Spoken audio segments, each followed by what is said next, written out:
Richardson going to take off and run. He's in there. Touchdown. I-N-D-Y. The first career touchdown. Here's Halliburton into the front court. Mishandled it, but gets a shot. Hits it. Hits it. John, I have never been better to be on the air with you here in Indianapolis, a place where so many of my dreams have come true. The Ride with JMV on 93.5 and 107.5. The Fan. Hey, everybody. Welcome to Hinkle Fieldhouse. And we are located right next to the gear shop, right here at Butler. I got to thank everybody for Butler for being so kind and letting us do the show live here today, whether it started with the NCAA, but Mike Freeman and company stepped up big for us. Just don't tow my car out there. Don't tow it, please. Just let me know if I need to move it. But it is going to be one hell of an environment, and I am glad to be a part of it. You know how much I love basketball. And certainly when you come in here, the first thing I had to do is come in here is go get some shots up. And you've got the is it the WNIT that's also going on in here too? You have the Villanova women are out there shooting, and I'm out there. They're big fans of the show now, by the way, the Villanova women. So we got some shots up out there, and came back in here and good to go because we are talking up the NIT later on tonight. Game 1 features Indiana State.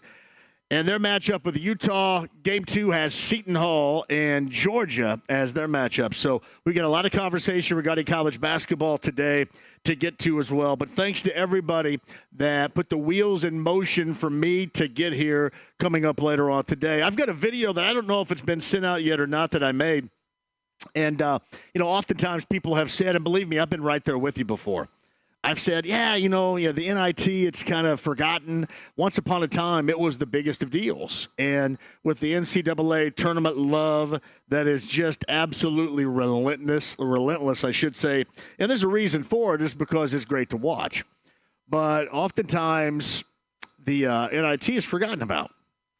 Well, for me, that has been the past until this year. And you're going to say, well, it's just because your school is in it. And, that's exactly why. Because this just simply put does not happen very often for my school. Having this type of season doesn't happen very often to Indiana State. Getting the national love that we have witnessed just simply doesn't happen very often to Indiana State. It's always been kind of me. I've kind of held up the interest and the hype and the pub, and it's really cool to see them getting that in other places, nationally speaking. Whether it's about the goggles or, Kareem Abdul-Jabbar or whatever. What else happens, too, is you also get that kind of bleed-in effect of, hey, by the way, when I watched them against Cincinnati, their offense is fun as hell. Oh, by the way, when I checked them out, man, you know what? They move and they cut. They have a really nice offense. It's fun to watch. We all love shot-making ability. They have a great deal of shot-making ability. So what I'm saying is all this other stuff leads to a level of intrigue, and then it was up to them to show it. Whether we're talking about, coming back and then ultimately losing to Drake over in St. Louis about a month ago to SMU, to Minnesota, and then Cincinnati last week, they've had to continuously prove themselves that it's just beyond the 6'10" kid with the goggles. All of a sudden you get this interest. You know what? That's fun basketball to watch. And, I know deep down inside that all of you, just beyond being a fan of whether you're a fan of where I am right now in the Butler Bulldogs, or you're a big fan of the Boilers going to the Final Four, or if you're deeply rooted into IU basketball and you love that, Ball State, Notre Dame, whatever, Kentucky if you're out of state, Duke, whatever. But beyond it all, what you do love is just the game. And that's what always keeps me coming back. That's what makes me a fan. Beyond it all, you are not going to be drawn to and hang with it if the basketball isn't enjoyable. And Indiana State has done that. Indiana State could have, after that Drake lost and you didn't get picked on Selection Sunday, you could have packed it up against SMU and said, you know what, the hell with this, we're out of here. And then everybody's going to end up going their separate ways, which is likely to happen anyway. But you fight through it. That's the other thing that you like.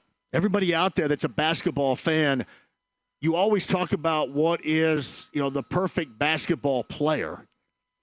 And it always starts with effort, doesn't it? Effort and want to and a level of competing. You can have just this incredible amount of athleticism, but without the rest of that stuff, you're not going to be what you want to be or what you could be. And that's the thing with this team that always has stood out to me is they continue to go. They're not always going to be good defensively. There are times it doesn't look like they can guard me. But they are enjoyable as hell to watch. They have been. And I am incredibly proud. I am because everybody's been telling me since I got here, hey, you know what? This place is going to be full of Terre Haute people. Hoshians are taking over. And that's cool. Because this doesn't come around very often. You guys are getting your goggles ready for Monday, right? And this solar eclipse, that kind of at times what it feels like with Indiana State basketball from being relevant and interesting, and then you've got that downtime, and then it happens again. So there's a reason why I take advantage of this. I want to take advantage of this, and we will talk about this today, mixed in with a lot of other basketball as well. But I truly am proud of my school. That's the other thing, too. So many of you I'm speaking to right now, whether we're talking about high school or college, man, you want to be proud of where you attended. Like I heard Jake and Cam had motioned to me about this. Jake talking about Indiana State, where oftentimes, maybe people say, yeah, I'm from Indiana State, and just aren't, forward with it and letting everybody know. I've never been like that because I absolutely stinking loved it, and I would do it again tomorrow if I was able to do it again tomorrow. I loved it. And it's cool to be proud of your school. Whether we're talking about athletics or academics or just, the treatment effect overall. It's cool to be proud of your school, and I am of mine. And this has been a hell of a year, and we'll see where it goes later on tonight against Utah. Again, Seton Hall and Georgia in that nightcap. Got the two national semifinals of the NIT coming up a little bit later on tonight. Boilermaker conversation. Robbie Hummel is going to join us, and there's, again, another example with his reaction on Sunday when Purdue knocked off Tennessee after the game.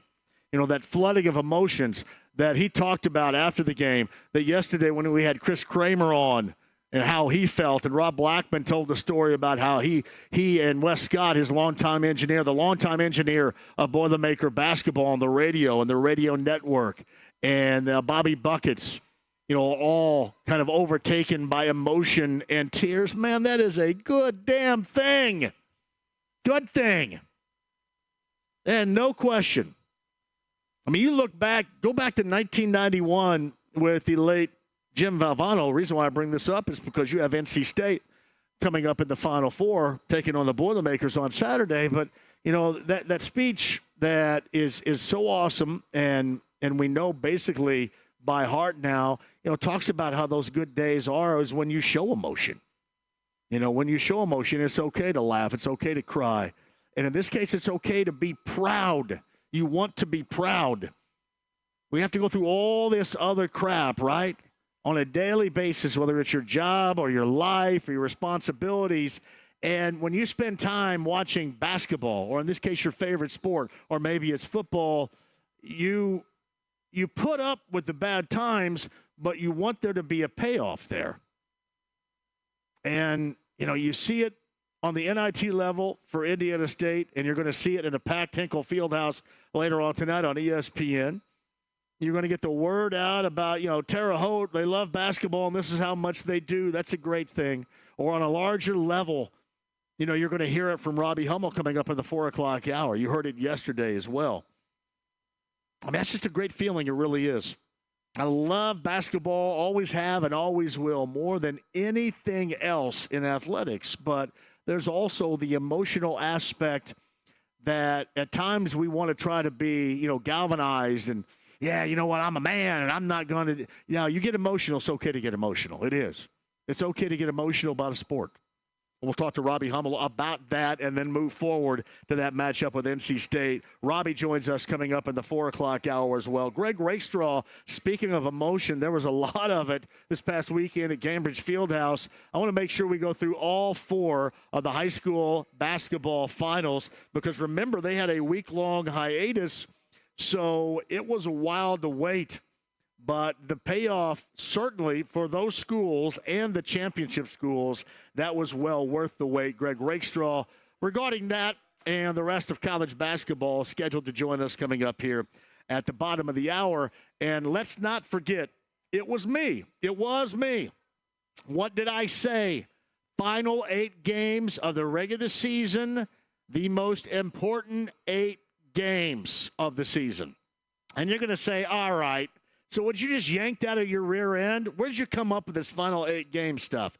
You look at it and you dissect it, which you know I didn't do.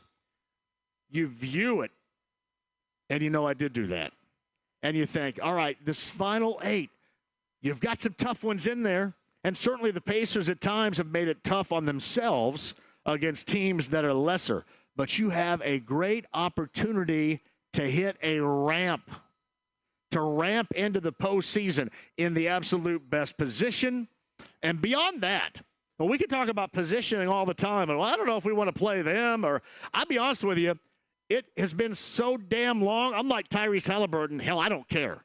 I don't care where you go. I don't care who you play. Just get your ass in there and play. Be a part of it. Win and be a part of it. And I looked at those final 8 games, and that started with the Lakers the other night. The Lakers are playing well. The Lakers have been a good team. Lakers had shot 9,000 free throws the game prior against the Pacers and won, put up 150 in that win. You know, out in L.A. a week prior.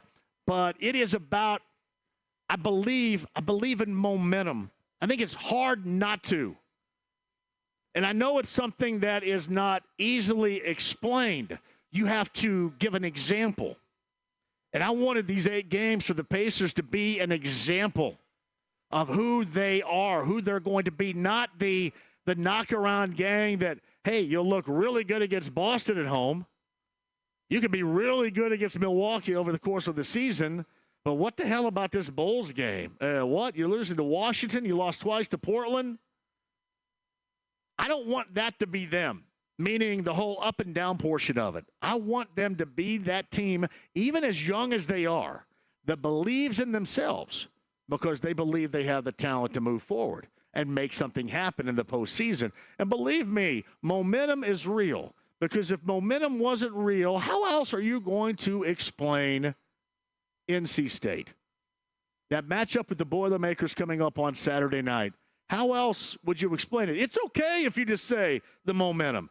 They, 21 days ago, embarked into an ACC tournament to where their next loss, everybody was gone, right? Basically everybody. The head coach was going to be gone. I'm sure players would be moving.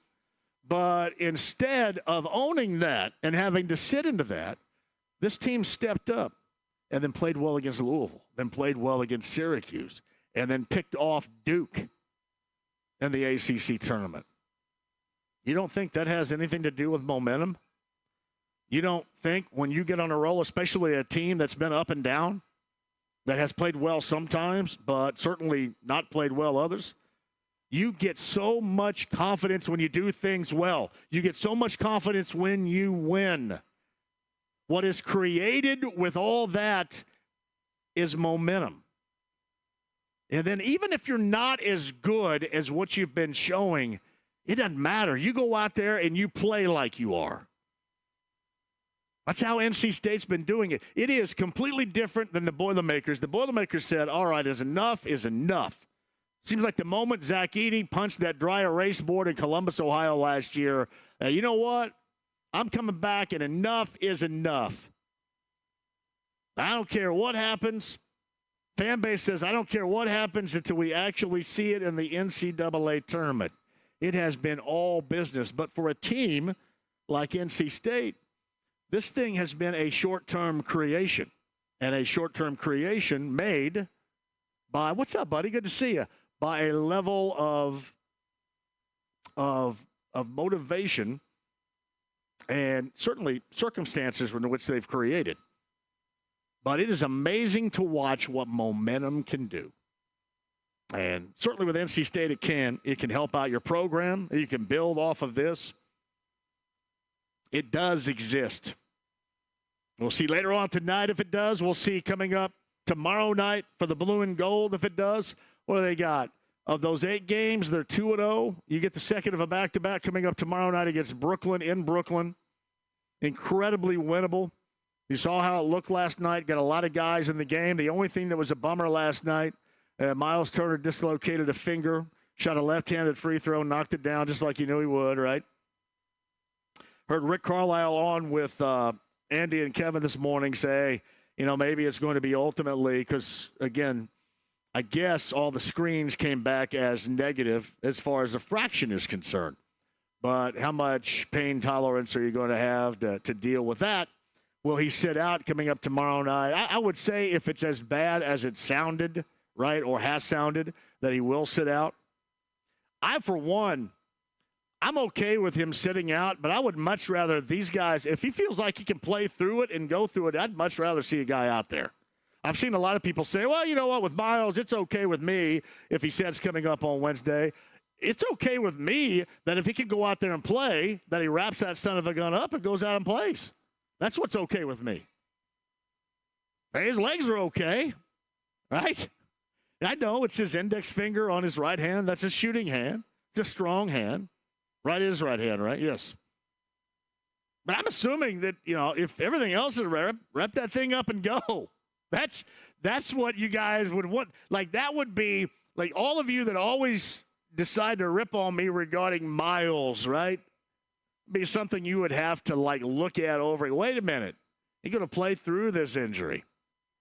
Yeah, I know that they have Jalen Smith, who got tossed last night, by the way.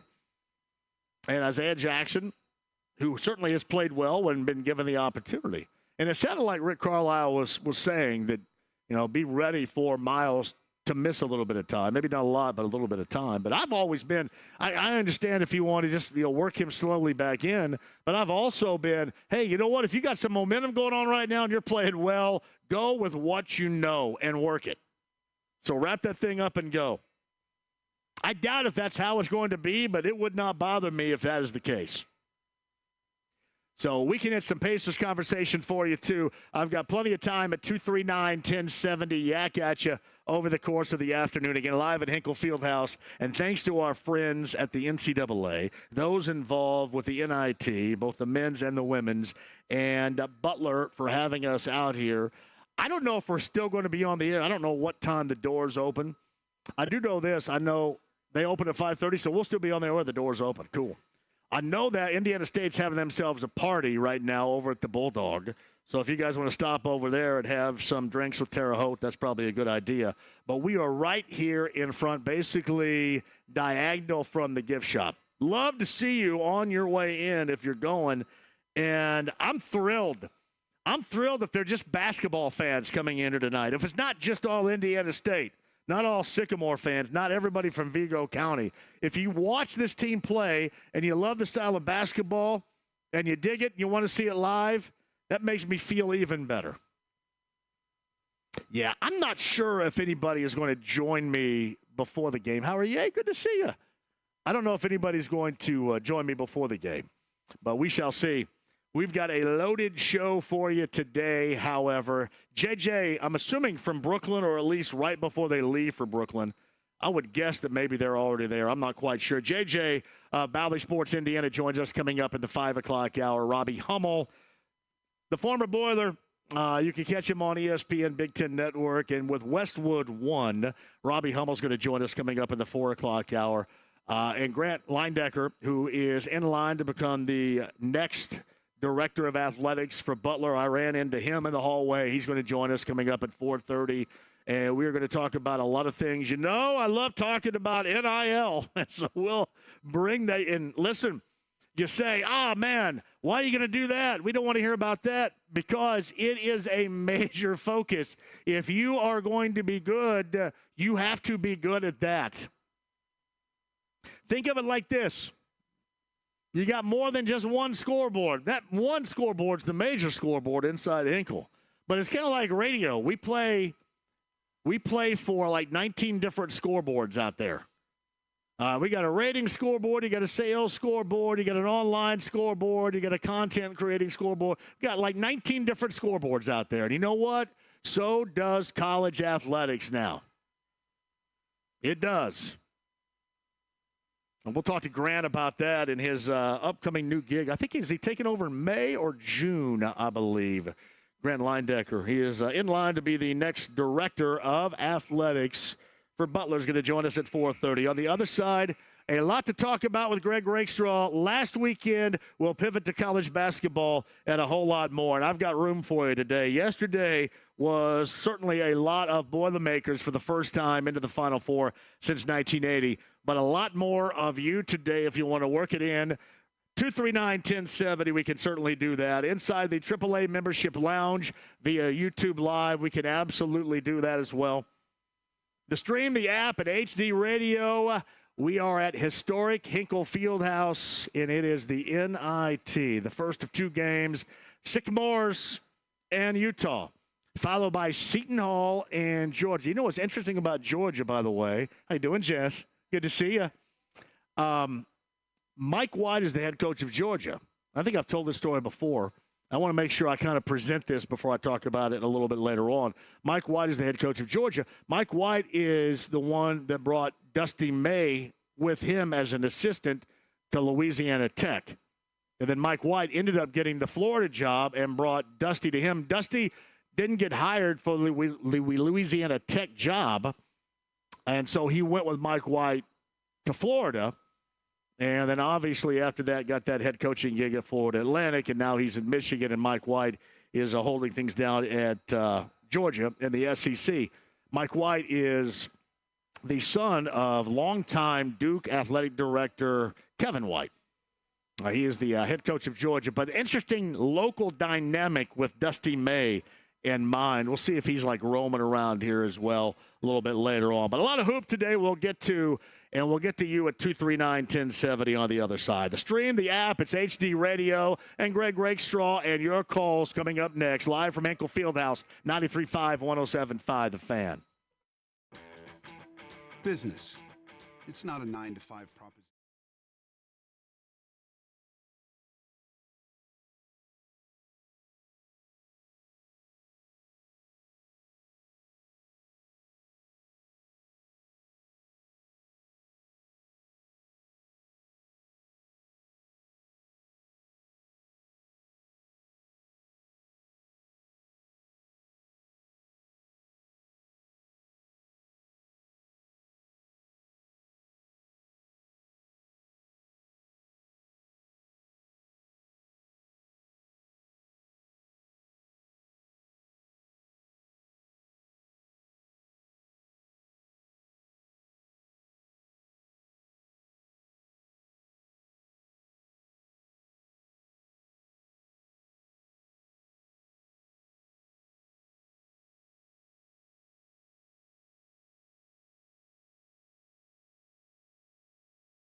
The Ride with JMV. Let me have a Diablo sandwich, a Dr. Pepper, make it fast. I'm in a damn hurry.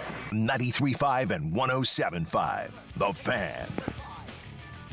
Hinkle Fieldhouse, everybody. The side of two NIT semifinals tonight. ISU and Utah, game one. Georgia with that matchup with Seton Hall coming up in game two. We got you covered here again right as you enter 5:30.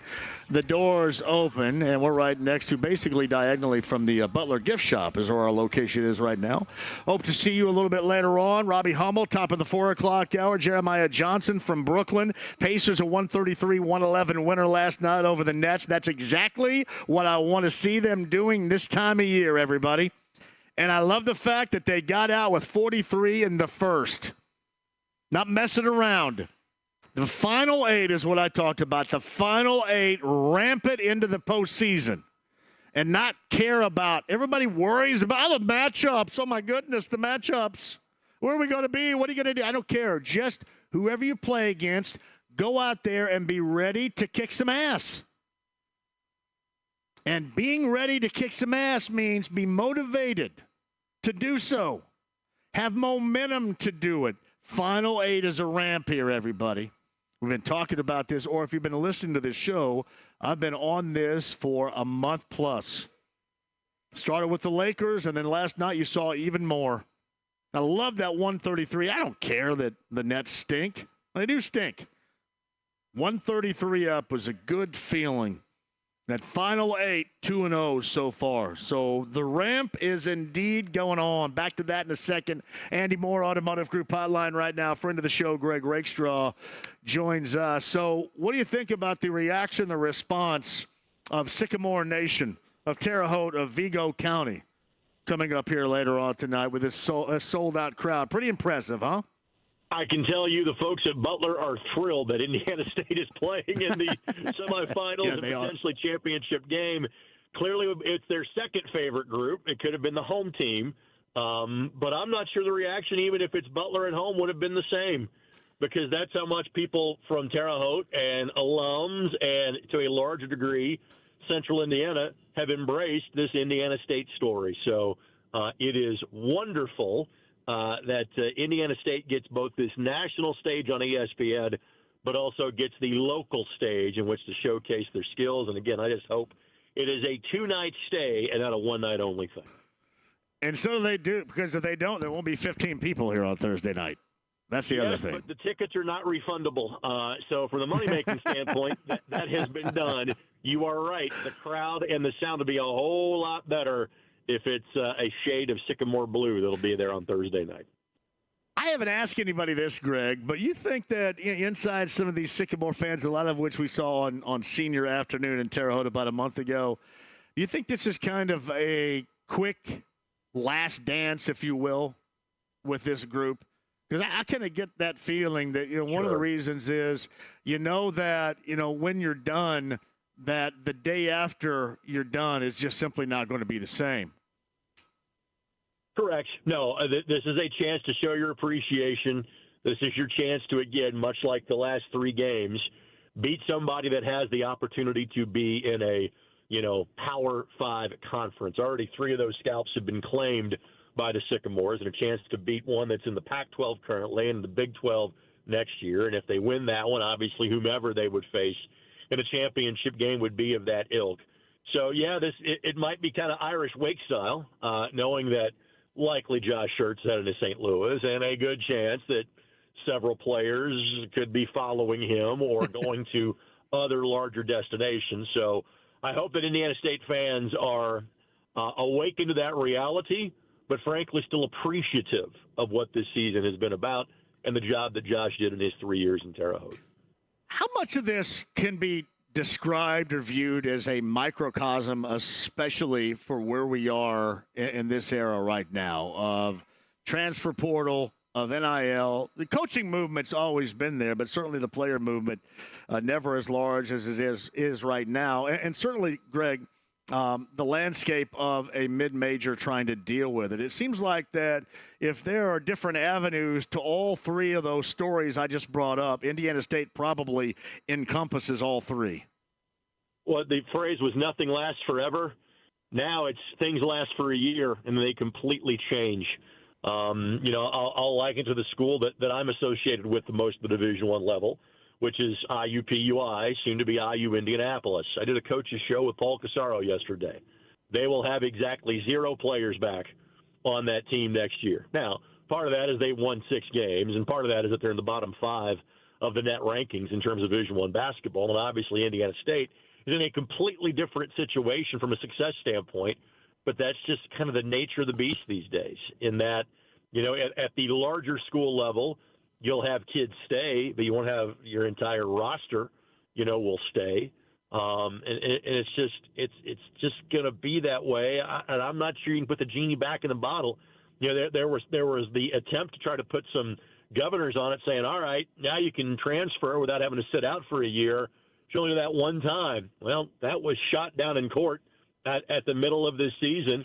And so now that precedent has been set, I'm not sure. I think you in theory could have somebody playing for 5 different teams in 5 different years or 4 different teams in 4 different years. I don't know how we go back to anything other than that. So if you don't like it, maybe this isn't for you anymore. It's just going to be the nature of it. What it does do is for those programs at the major or even low to mid-major level that have struggled, it is very easy to flip the script and say, hey, we can be better next year. That's obviously what we're selling at IUPUI. It's what we saw in a lot of schools in our league, in the Horizon League. And even in the Missouri Valley, I think of like the top 3 like all-conference teams, other than the kids from Indiana State who are still playing, I think all but one of those other kids enter the transfer portal. They could be playing someplace else, and that's the Missouri Valley, which is an upper 3rd league in Division I basketball. Man, it is what it is at this point. And so you just kind of got to deal with it and move on is maybe the best piece of advice I can give you. Greg, I talk about this all the time. They're always going to have me because I love basketball. Always have and always will. You kind of wonder what may take shape with those that are more okay with not watching it or maybe more on the fringe. I guess that's what we'll have to see in the years to come. But I agree with you. This is just something I think everybody's going to have to settle into and see how you can work the so-called issue or the so-called problem to your advantage. And believe me, in athletics, this type of thing's done all the time. It just seems like this dynamic is much different. And what I would say is that you are going to be for this system or you will have an interest if your team is doing well. If not, you may check out a little more quickly and go on to the next thing. But what it now does do, it's almost like talking about spring training. In spring training, everybody's great, and all 30 MLB teams think they've got a shot. Well, legitimately, all 362 teams can now say, hey, if we weren't good last year, we'll just bring in a whole new crop of dudes, and we will figure this out and see if we can be better a year from now. So it makes you think that, you're not stuck in this rut of having to rebuild for the next 3 to 5 years. Will it play out that way? Probably not. It gives you as a fan of your team more hope every year. But what it also does is it makes it tougher to have an idea as to be a general college basketball fan because, again, you're like, wait a minute, that dude plays for this team now and that guy plays over here. I don't remember that guy being here. You have to be really bought in and intense in terms of not just your team but other teams. It's easy to follow your own team. Follow everybody else, just got a whole lot tougher.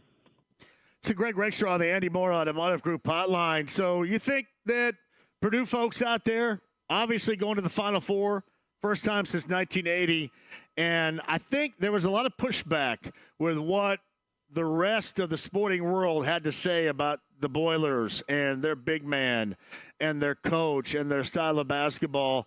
It kind of seems like that everybody now is beginning to, if not completely embracing the big, bad Boilermaker mantra here moving on right now with the rest of the world dropping that on you. This is something that you embrace and move forward and, see, just if that's what it is, that's what it is in this case. Exactly. A lot of people, I think, are happy for Zach Edey and for Matt Painter and for Boilermaker Nation in particular. In terms of the style of basketball, it's not lost on me that Purdue plays through their center and Connecticut plays through a center, and certainly NC State plays through their center. And every time we try to write something off as, well, you don't play that way anymore, and this is in a lot of sports, usually at some point in time, you're going to go back the opposite direction. So this Final Four, while part of the story will be those that have not been here before or those who have not been here in a long time, and that's an easy story to tell, but it's also the return of something we thought was extinct in college basketball, the big man, because, again, that's how these teams play more than just the Purdue Boilermakers. Is there any connection, any relatables to NC State in 83 and the survive and advance to this NC State team we see for the last 20-plus days and what they had to endure in the same aspect? It is freakish. I actually went back up and I went and looked it up last night or the night before in terms of, all right, what seed was NC State back in 83? And the answer was they were a 6 seed. And that was also at a time when there were 52 teams that made the tournament. That was 2 years before it expanded to 64. And there actually was a round of play-in games like we have now. There were actually 8 12 seeds, and 4 of them advanced on, and then it was 48 teams. And so, for example, NC State had to beat the 11 seed Pepperdine in double overtime and probably should have been beat and sent home the first game, didn't, and then worked their magic the rest of the way. And obviously that NC State team back in 83 had to win the ACC tournament just to ensure they were going to get in, as this team did as well. So it is freakish, the similarities between NC State of 2024 and NC State of 1983. All right, so the boys' high school state finals took place on Saturday, and you got, as you normally do, 4 really good matchups. I thought certainly in 2A and 3A, if you want to look at Southern Indiana, it repped itself very well. It did. And, the 3A champ in Scottsburg, was outstanding, but they lost to Brownstown Central when they played during the regular season in mid-December. And Brownstown, kind of like Northwood last year, there was clearly hey, this is the best team outside of 4A. Last year's team, that was a 3A team, which makes sense. This time it was a 2A team in terms of Brownstown Central. Wapahani was really good, and Wapahani was clearly the second-best team in 2A, but even they couldn't hang with the size of Brownstown Central. Made it a game in the third quarter, but that was kind of the one game of the 4 that got away. It was a 19-point Brownstown Central win. I was a little surprised. I thought that Bethesda would take home the 1A game, but Canterbury, again being in Fort Wayne, much like Bethesda Christian, plays in a larger metro area, plays a larger schedule, and clearly Canterbury was ready for the challenge of taking on Bethesda Christian in 1A. I had the privilege of doing the 3A and 4A games. The team that had a 1-point lead going to the fourth quarter in each of the 3A and 4A games did not win in terms of Scottsburg being able to beat South Bend St. Joe, Fisher being able to beat Ben Davis. But they were 2 really good basketball games. And if I'll sign up for the caliber of game we had on Saturday. I'll sign up for that at every year at Gamebridge Fieldhouse because, again, more often than not, it was just simply good basketball that was played on Saturday. Hey, Greg, do you remember the last time a team, whether it's 4A or otherwise, lost a player of the caliber of that Harrelson kid to La Lumiere and then march to a state title, in this case in 4A, in the fashion in which they did? It's almost like this, Greg, and you can explain it, that they unearthed a lot of dudes that maybe didn't get a lot of opportunity, at least to see the basketball and to shoot the basketball, that could do it very well. And I don't know if I've seen a story like that in the past. Refresh my memory. No, nothing that I can think of either. The only parallel would be if somebody suffered a significant injury and that team won anyway. And again, Fishers had Harrelson during the month of June when you're not playing AE, you're doing team activities and things like the Charlie Hughes shootout and things like that.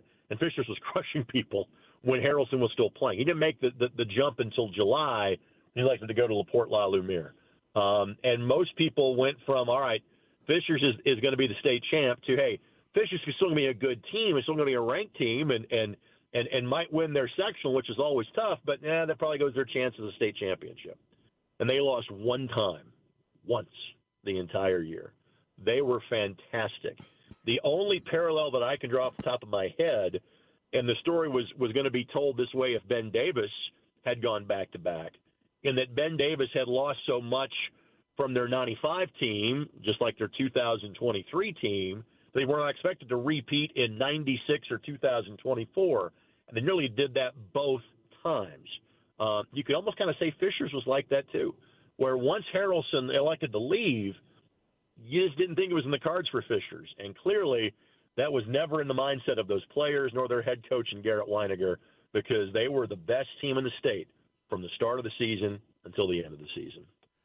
The one thing that I guess I will never get, and I've never been good enough to get it, to be asked about it, to have to think about it, or to have to make a decision regarding it. But you look at Harrelson and what you end up giving up at your school. It reminds me, and I felt the same way about the Scruggs kid, Paul Scruggs at Southport.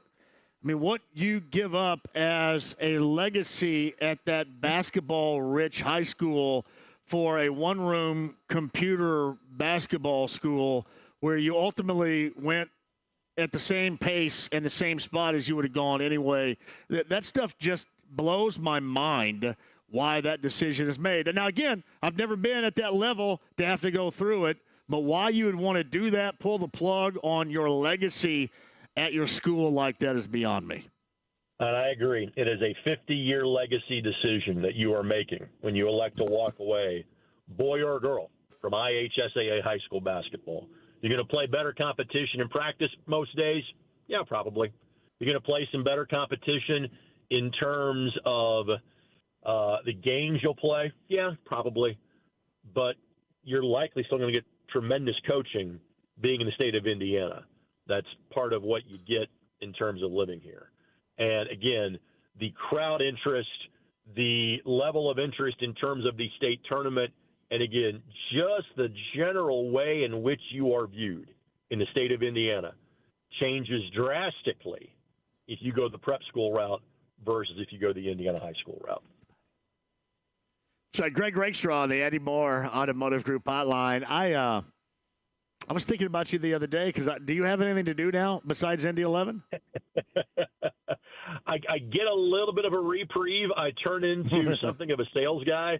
Originally, after today, my week was going to be Champaign, Illinois, then DeKalb, Illinois, then Louisville, Kentucky. The DeKalb trip has been moved, so I'm not going to be as much of a killer of bugs with my windshield the next 2 or 3 days. I get a little bit of a respite. But, John, the sun never sets on the ISC Sports Network empire. So, in fact, I get to do a little traveling at the end of April. I get to do a USA Basketball / FIBA event that will take place at the Naismith Basketball Hall of Fame in Springfield, Massachusetts in April. How about that? That's good for you. I know that you're kind of it's like Ricky Bobby. I don't know what to do with my hands. You don't know what to do with yourself when you're not on the road someplace on any night, do you? What I tell people is that I remind my kids that they look like me, this time of year. Yeah. And then usually after a few days, they're like, Dad, what are you doing here? Please leave. We like it better when you're not here. I think the key to like my successful marriage, which is going to be going on 25 years, is about a month from now, has been my absence from the relationship. So this is the time of the year where those things get tested, John. Well done. All right. Give some love to the Fighting Trees because here comes Vigo County.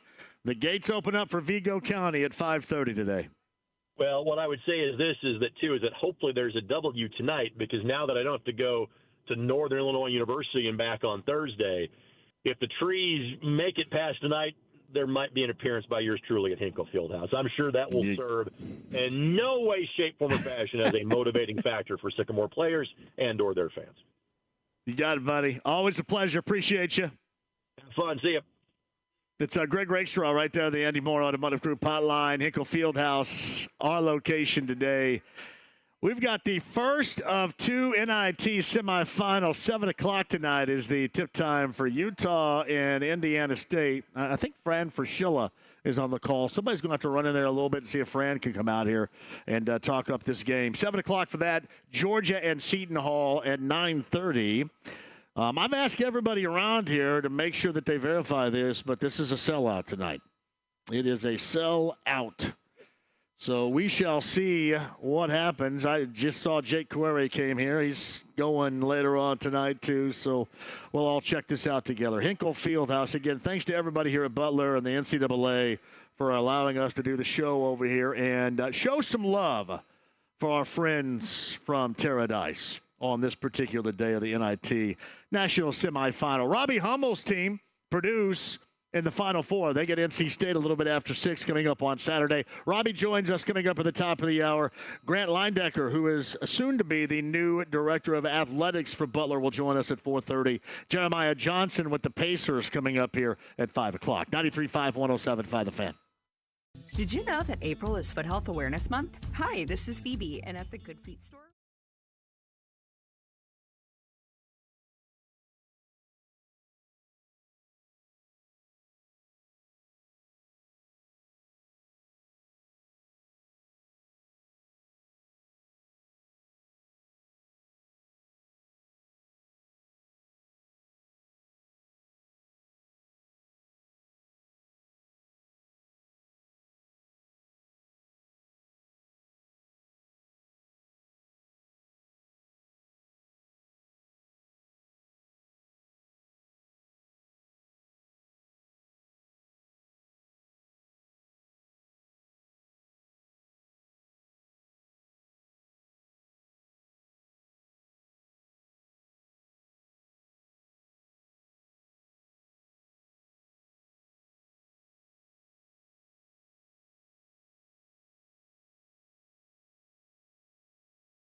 JMS.com. The Ride with JMV. Smokey, this is not Nam. This is bowling. There are rules. 93.5 and 107.5. The Fan.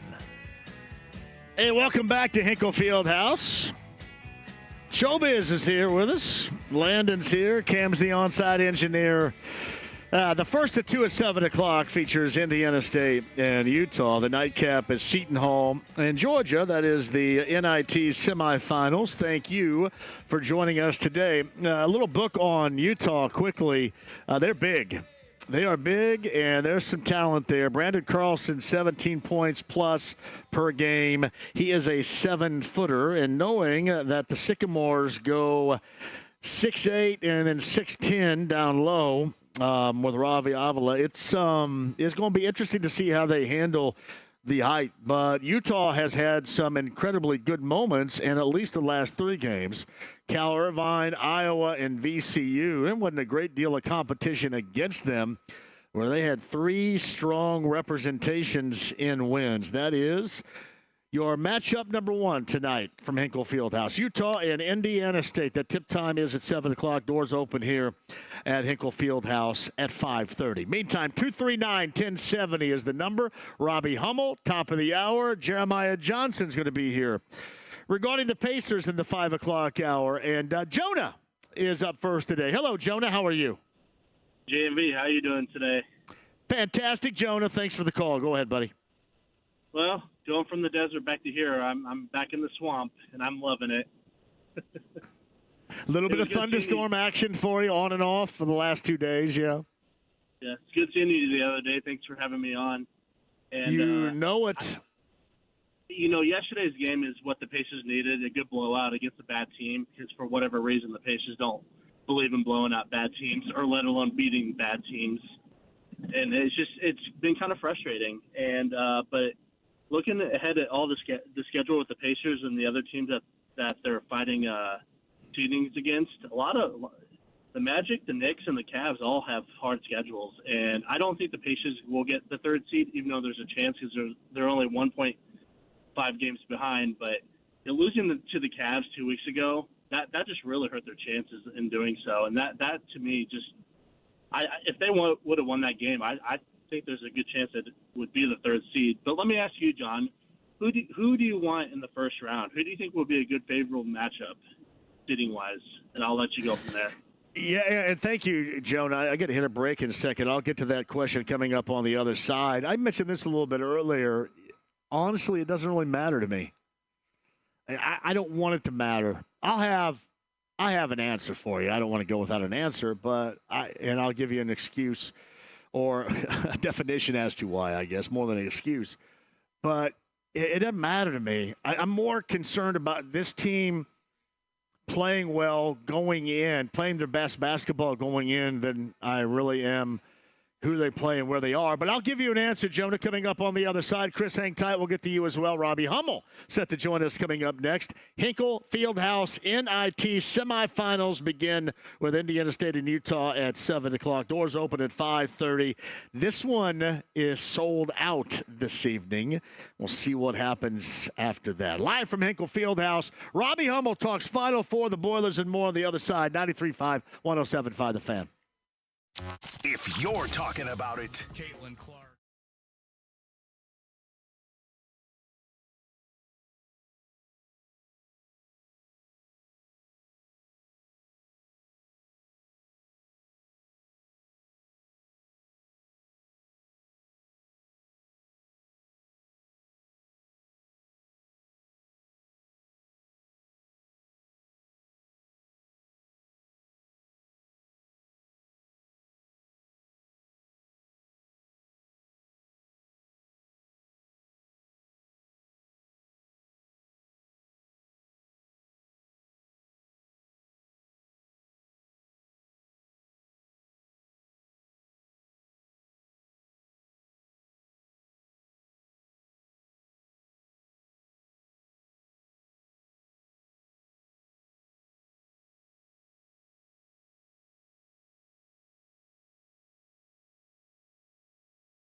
The Ride with JMV. I fart in your general direction. Your mother was a hamster, and your father smelled of elderberries. 93.5 and 107.5. The Fan. All right, we're live from Hinkle Fieldhouse, the first of two in the NIT. Indiana State, we're all Sycamores today. Remember that. Indiana State, Utah, the nightcap features Seton Hall and Georgia. That and more here, live from Hinkle, obviously. A little Pacer conversation coming up, and a mammoth game last night in the women's NCAA tournament that has sparked a lot of conversation today with Iowa and LSU. That and more, but on the Andy Moore Automotive Group hotline, joining us, the former Boiler, got very emotional on Sunday, and rightly so, regarding his school, his former team punching their ticket into the Final Four for the first time since 1980, Purdue and NC State on Saturday evening in Glendale, Arizona. From Westwood One, you'll see him on CBS, ESPN, on Peacock. He's basically on everything, Big Ten Network as well. Robbie Hummel joins us. Hello, Robbie. How are you? I'm good. How are you doing? Let's rank a moment for you. As a player and non-player, where did Sunday rank for you as far as memories and just the overall emotional feel that you had in that afternoon in Detroit? Yeah, it's got to be up there. I didn't expect to react in the way that I did. And it's a little embarrassing because I looked up at one point, I'm like, oh boy, there's like 30 cameras all around here. But yeah, I care about Purdue so much. I care about Coach Painter and his staff so much. And I said this earlier, I blame Paul Lusk, who recruited me. He's an assistant on Coach Painter's staff, and Elliot Bloom for coming over and softening me up before Coach Painter came on. But, Coach Painter was saying very nice things about the recruiting class that I came in with. And, I've wanted this for him for such a long time. I wanted it for him when I played, and unfortunately some things happened that didn't even give us a chance to get there, with my knee and all that went down. But, the Virginia stuff, and you look at the last couple of years and the way that they've come up a bit short.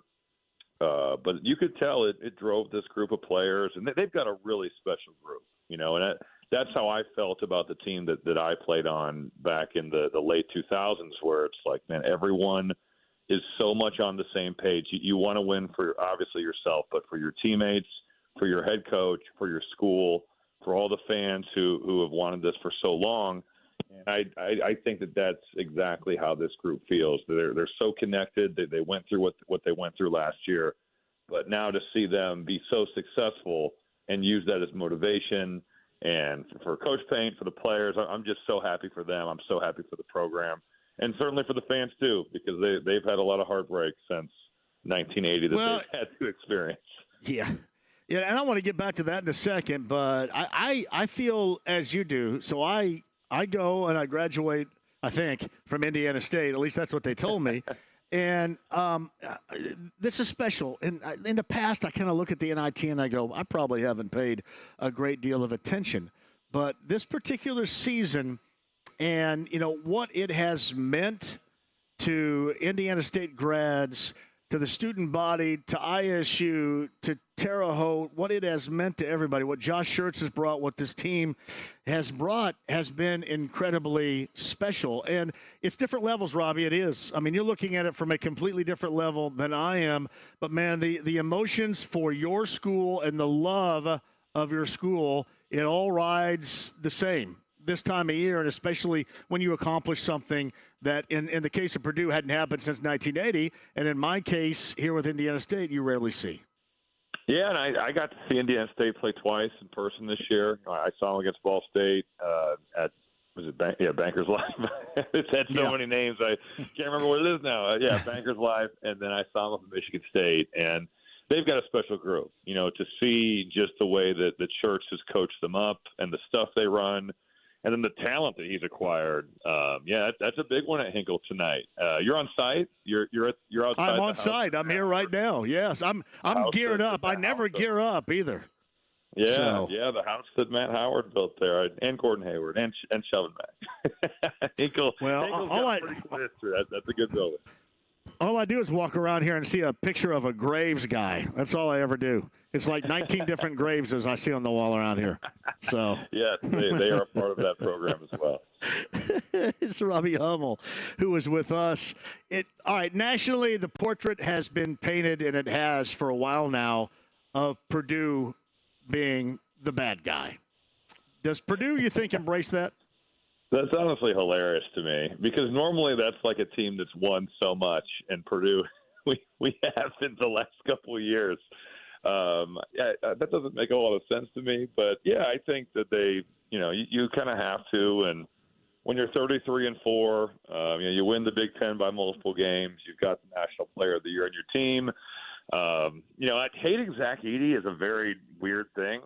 He's ranked 445th or whatever it was coming out of high school, and he's worked on his game and loves to play and has made himself into an unbelievable player. But I guess, we've heard so much about the officials and the way he plays, and I don't know. I think it's pretty dumb. But, I'm sure that they have embraced it. And this team, to me, just feels like a group that has been solely on one mission since the FEU game. And I thought it was very telling to watch their celebration in the locker room when they beat Gonzaga. Miles Colvin kind of like put that little card up there to show they advanced, and I don't even know if anybody clapped. All it was about was winning the game against Tennessee and now looking forward and winning the national title and beating NC State to get there. They're really focused. They are an incredibly focused group, and give them a lot of credit. It's a lot of the same guys from last year. You add Lance Jones, and there has been a singular goal for this group, and they are knocking on the door of achieving it. I think that it also is you're vilified when you're successful too. Yeah, and, beyond, Zach being 7'4", and Robbie, it wasn't too long ago, 2 years ago, or maybe even less, is when, the script was flipped, and it seemed like every time he sneezed, he got a foul in there. So there's been, to me, it is different now, but I think it all comes on the heels of a high level of success. I think that is more of what this is about than anything else. No, that's valid. And you look at how much Purdue has won outside of some of the NCAA tournament games that we've lost over the last couple seasons. It's been an incredible run for Matt Painter. He really has done an unbelievable job of just stacking teams that win and win at a high level. So that makes a little bit of sense. And you do see it in sports, whether it's the Warriors or the Patriots or whoever, name X team that wins a lot, that can happen. It's just funny because, Purdue has, to me at least, Purdue has had these really tough losses. And now when we finally don't, everyone's against them. But I think this Final Four is cool because you do have, outside of UConn, 3 teams in NC State, Purdue, and Alabama who have not been to the Final Four all that much. So Robbie Hummel's on the Andy Moore Automotive Group hotline. Of course, you get that matchup with NC State and the Boilermakers. And it really is kind of like I look at NC State a little bit like what and how I watched them in 1983. In 1983, totally. and getting in and having to survive and advance, playing off of that 30 for 30. That's kind of how they've done that in the last 21 days. Which there is a lot to say. I know a lot of people downplay momentum, but I am a firm believer in it, and I think one of the big examples of it is what Purdue is going to see opposite of them coming up in game number 1 in Glendale, Arizona on Saturday night. Yeah, that's totally true. I mean, you win 5 games in 5 days at the ACC tournament, and then you find a way to win 4 games over 2 weekends in the NCAAs, and they're playing so much better. They lost 4 straight to finish the regular season, and give Kevin Keats and his team a lot of credit for keeping the belief and kind of getting together and just finding ways to win games. And it's funny, if Michael O'Connell doesn't bank in a 3 to force overtime against Virginia, we're not even talking about these guys playing in the tournament. So they've beaten Duke twice. They've beaten Carolina in this 9-game winning streak. They've beat some really good people. O'Connell, the point guard I talked about, has been much more of a scorer. He's looked more for his offense. DJ Horn can really get it going. And then DJ Burns he's stolen the show, right? He was unbelievable against Duke, had 29 points. He's a big body. He's listed at 6'9", 275. I don't know if I buy that. But you look at the way that he moves, he could totally be an NFL defensive tackle when this is all said and done. He's got great footwork, loves to get to that left hand, and certainly him and Zach Edey are going to be the matchup that everybody wants to see. Yeah, talk about momentum too. Are you a believer in that? Because I know some people aren't, but I am. Both ways. And especially in this case, because you're thinking about what they were up against. Since that game against Louisville got them started in the ACC tournament, and they're just a completely different team than they were, and I think that's confidence that is built, Robbie, through momentum that we've seen. Yeah, and I think winning and losing are contagious. I think that you can get on either way, that train that takes you for the positive or for the negative. But when it also feels like when you're in a stretch like this, you just find ways to win games, right? Like you've won all these in a row, and you play in close games, and it feels like it's going to happen in a positive way. Where I've been on teams, I played on a Timberwolves team that lost, I think, 16 straight games. And there weren't many close games in that stretch, but when we were in close games, it felt like, man, whatever can go wrong will. If we're about to win, we'll turn it over at the end of the game, or we'll do something stupid on defense, and something will happen where, yep, we lost again. So I do believe in it. I see it on both sides of that coin, and I think North Carolina State right now they're riding the wave. So Robbie Hummel with us on the Andy Moore Automotive Group hotline. If you would have known how bad Purdue was from three-point range on Sunday, if you would have told that before they took on Tennessee, would you have thought they would have come away the winner? Well, it wouldn't really stress me out. I would like to know what are their offensive rebound numbers, what are Tennessee's numbers, and how many guys for the Volunteers have it going. Those would have been my questions. But I wouldn't have felt good. That's for sure. It's they've been so consistent shooting the basketball this year, and certainly turnovers are the big number for Purdue as well. What are they doing taking care of the basketball? But I saw one of the unsung heroes of the game. Not that he wasn't. I guess people hyped him up, but Lance Jones' three was enormous. But I thought the defensive job he did on Dalton Knecht after Knecht had really got it going, seeing a smaller defender on him in Braden Smith. And Knecht got his points, but he certainly wasn't as efficient as what he was to start the game when he was that was like NBA Jam, where you've made three in a row and the Nets are on fire. And he was that good early.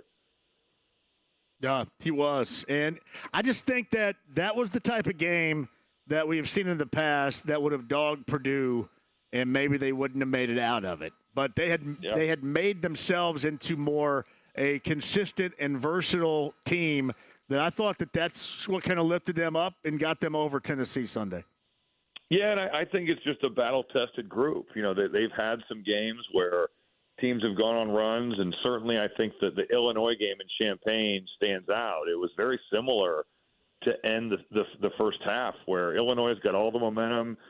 Purdue's kind of on its heels, and they just hang in, and they get it back to where at the half I think they're leading in both games. The fact that they were actually in the lead at halftime against Tennessee is pretty wild, considering the way that some of that went down. But they got good players. They've got confidence. Their guards got some layups. Edey is Edey. And that was, to me, an iconic performance. You've got two first-team All-Americans there battling it out. Knecht is just killing you. And Edey goes for 40 and 16 to take you to the first Final Four since 1980. Those are the types of performances that generational players in college hoops have. And Zach Edey is a generational player. He's compared with Ewing and Bill Walton and Kareem and Shaq. I mean, you see all these stats that they put him with those guys because he's that type of player. Now, does that mean he'll be an amazing pro? I don't know. I think the game has certainly changed, and the pendulum has swung back. You look at the last couple MVPs, it's Jokic, it's Embiid. Those guys are big people with perimeter skills. I don't know what Zach's pro career holds. I have a hard time believing that he won't play in the NBA because of his productivity and how he moves now and how he rebounds outside of his area and some of the improvements he's made defensively. But, for a college player, he is certainly in the same breath as those guys that I mentioned. He is phenomenal. You got three centers of the four teams. I mean, is this kind of turning back the clock a little bit? Maybe not overall turning back the clock, but we talking 1980s a little bit in this matchup? Yeah. Both matchups. Yeah. I think this is the NIL effect. Those guys, they don't. And DJ Burns is kind of a different case, right? Like he's not necessarily your traditional 7-footer, but with Klingon, with Edey, two guys that, this is the year 1993, and you're thinking, man, how do we guard Shaq? How do we guard Hakeem?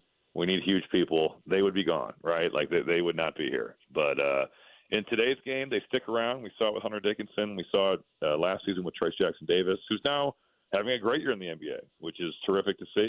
He paid his dues and worked hard and got better. And look at the way that he's playing for the Warriors. But yeah, I think this is certainly a product of the sign of the times for the NBA and then some NIL effect as well.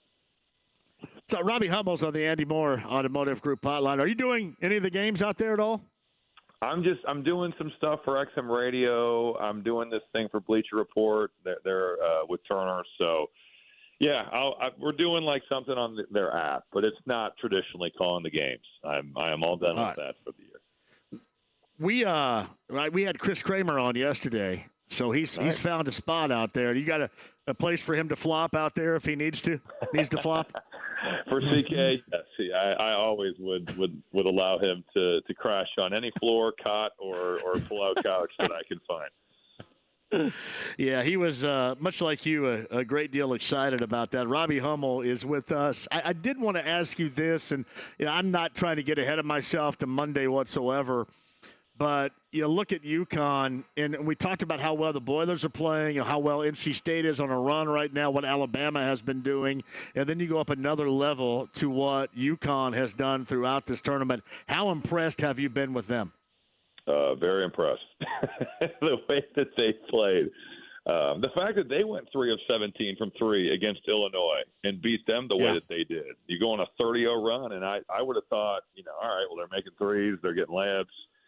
It looked like they were doing a fast break drill in practice against Illinois is what it looked like. I mean, they just had run out after run out, and defensively to guard a team like Illinois, to hold them to 52, that's pretty impressive stuff. Danny Hurley is clearly one of the elite coaches in the country. And, man, considering what they lost last year, a first-round pick, an early second-round pick, Sanogo, who's the most outstanding player of the Final Four, they lost a lot, and they look totally reloaded. So the way that they're beating people here in the tournament, all 4 games in double figures, the win, pretty impressive. But I think the cool thing would be if Purdue can get by NC State, UConn-Purdue is the game that I think anyone that's been following college basketball since November is the game that everyone's wanted to see. And these two teams are, to me, the two that have separated themselves from early in the season as these are the 2 best. So we don't always get that.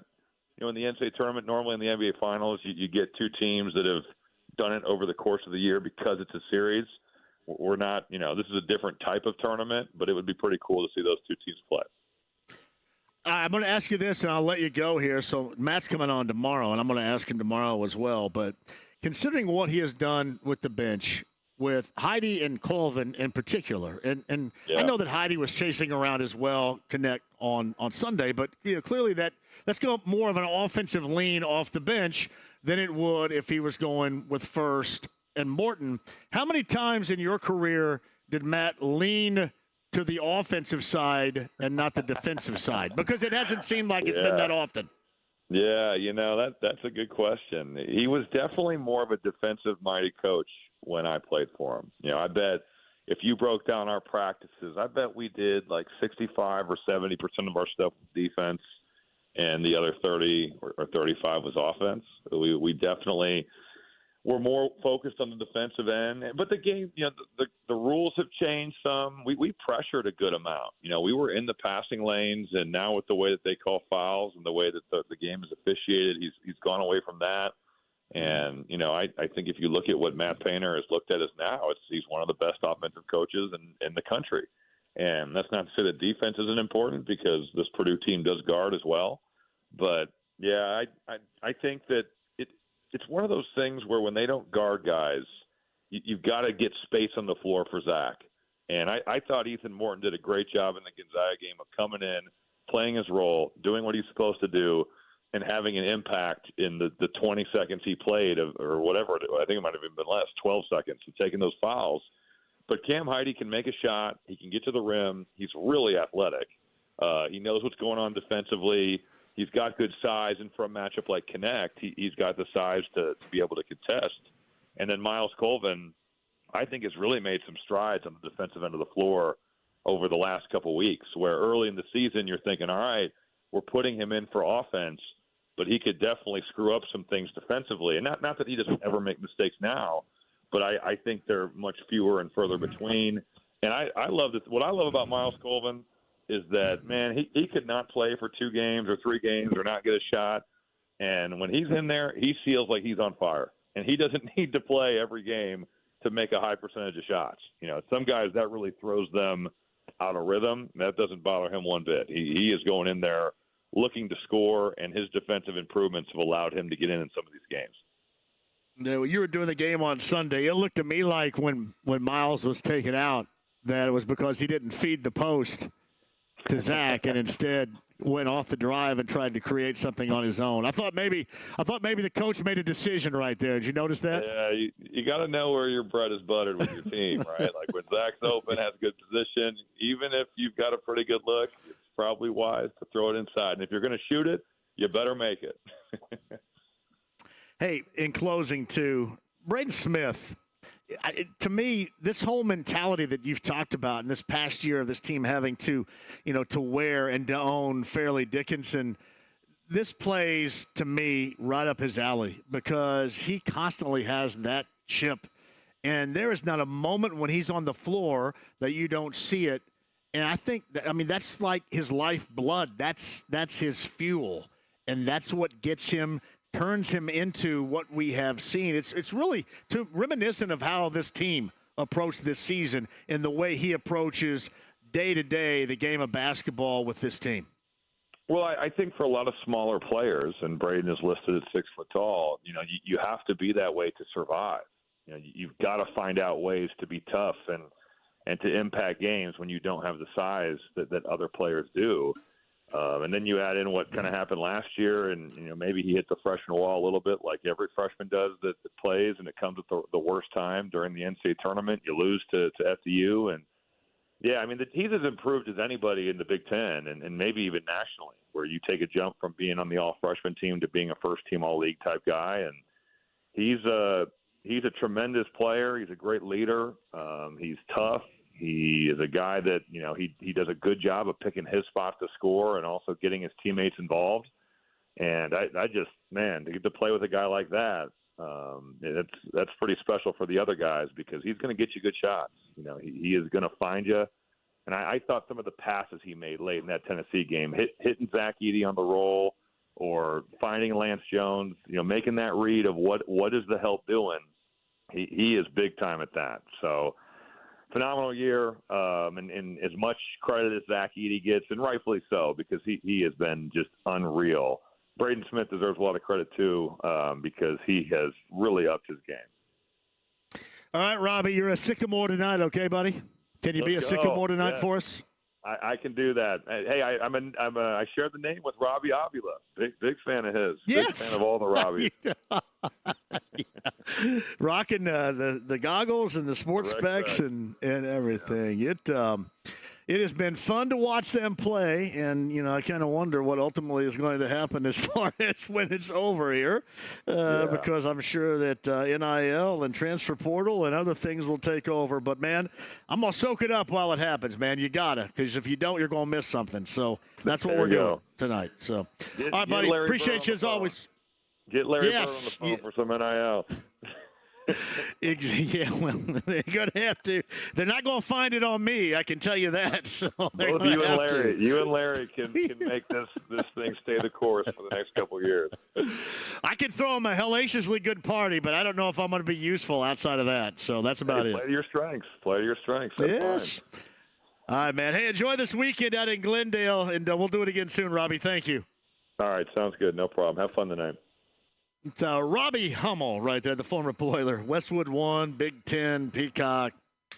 Hell, basically everything. Fox. I think I mentioned ESPN earlier. It used to be ESPN, but also on Fox. He's all over the place doing stuff for Bleacher Report and Sirius XM coming up this weekend out in Glendale, Arizona.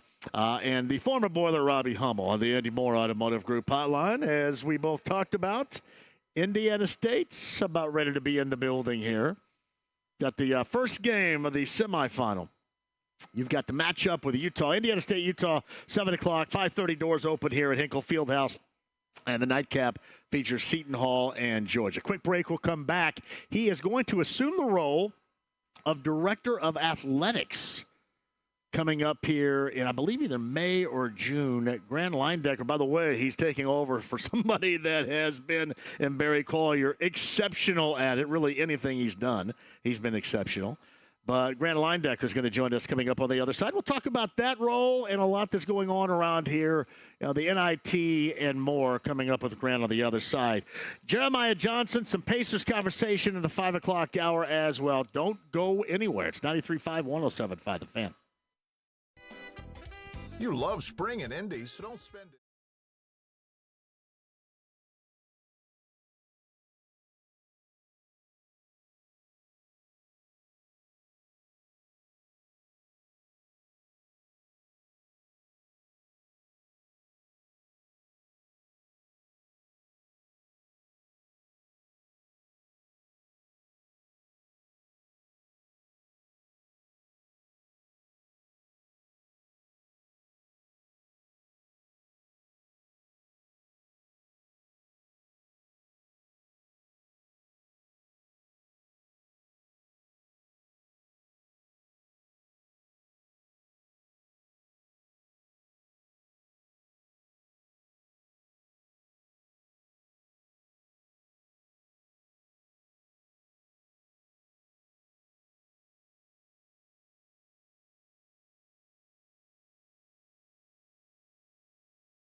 The Ride with JMV. It takes him a second to get on the stool because he's under 5 feet tall. 93.5 and 107.5. The Fan.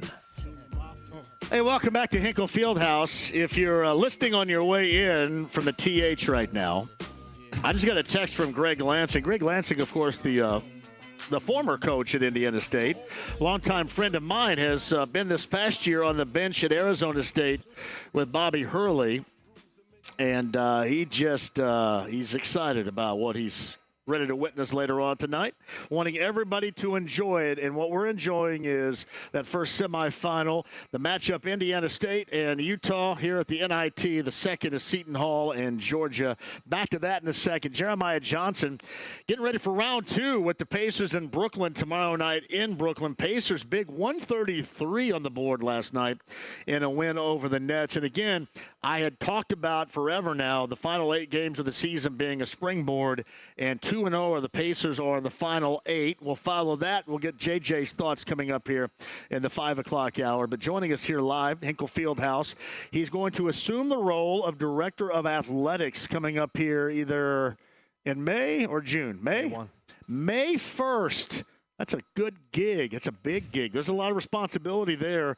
We'll just call him, as I mentioned to our producer, James, back at the studio, Grant from Fort Wayne.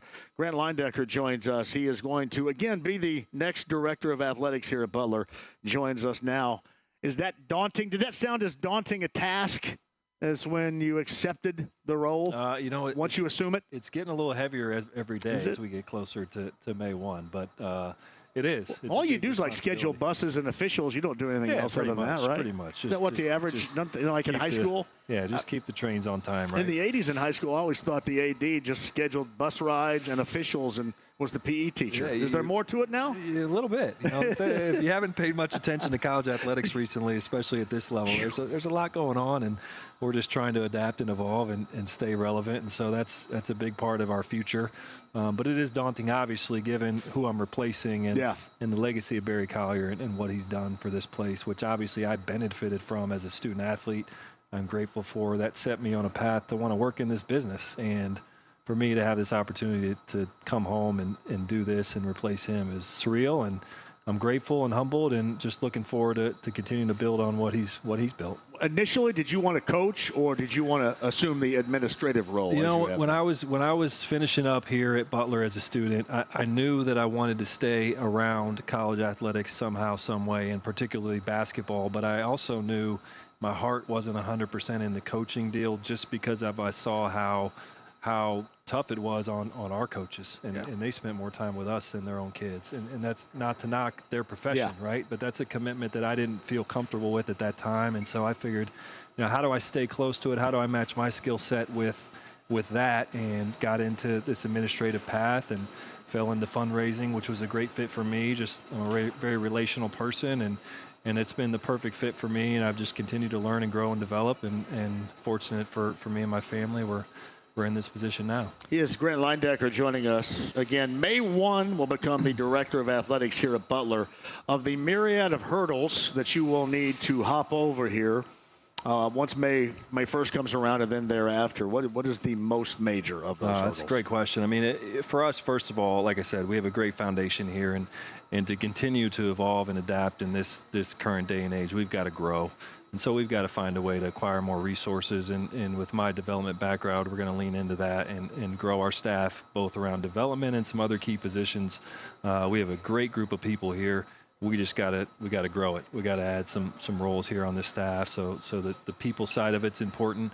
And as you know very well, the men's basketball program is incredibly important to all of our student athletes here at Butler, and incredibly important to our university. And so we've got to navigate this crazy world of the transfer portal and NIL, and continue to do what we can to attract the right people to come play for Butler and keep them here. We have an unbelievable coaching staff with Thad Mata and his team. On the women's side, we have a great staff with Austin Parkinson and his team. And so just really trying to help both of those programs continue to take the next step, continue to evolve in this modern day craziness that we're navigating in Division I basketball. So you mentioned NIL. where do you feel you are right now in that category? And you mentioned the evolution of what you do in general. That seems like something that evolves by the minute, not by the hour, not by the day, but by the minute. It is. Well, when we get done with this conversation, I'll check my phone, and there'll be something that's changed and somebody that's entered the portal and some new, injunction put forth against the NCAA. So it truly is evolving day to day, minute by minute, which is, we're just trying to be the best version of ourselves and continue to adapt and respond as it makes sense for us. But it's crazy. It's changing rapidly. And so we got to have the right people and the right advisors around us to make sure we're doing that. And we still have to be who we are at our core. And the Butler way is real. And so we got to get people here for the right reasons. But the NIL piece is difficult right now. So we're trying to just continue to grow that. We've made great progress. And I feel like we're in a good place. But, if you ask anybody in the country right now, nobody has enough. And nobody knows what's real out there either. So we're just doing our best. Do you feel comfortable in NIL support here right now? I am incredibly grateful for everybody that stepped up to support us, both throughout the Indianapolis community and our donors and supporters. We have a great relationship with our collective, with All Good Dogs, and they've been incredible partners, and we're continuing to help each other every day. I feel really good about where we're at. The landscape is wild, and so you don't really know what's out there. So we're always trying to grow, but I really do feel good about where we're at, but that doesn't mean we're going to settle by any means. So Grant Leindecker joins us. I can't imagine, too, because that is something to where the moment you feel comfortable, you probably fall behind. Exactly. Right? I mean, you can't. That's in everything. That's in anything. Exactly. Yeah, absolutely. And as competitive as this deal is, and that's nothing new, right? I mean, there's always been something to try to find an edge on the next program that you're recruiting against. But now it's money, right? And that's probably the biggest factor in some of these young men and women's decisions with where they're going to go and where they're going to stay. And you can't fault them for that. We just we got to continue to adapt and play the game as best we can.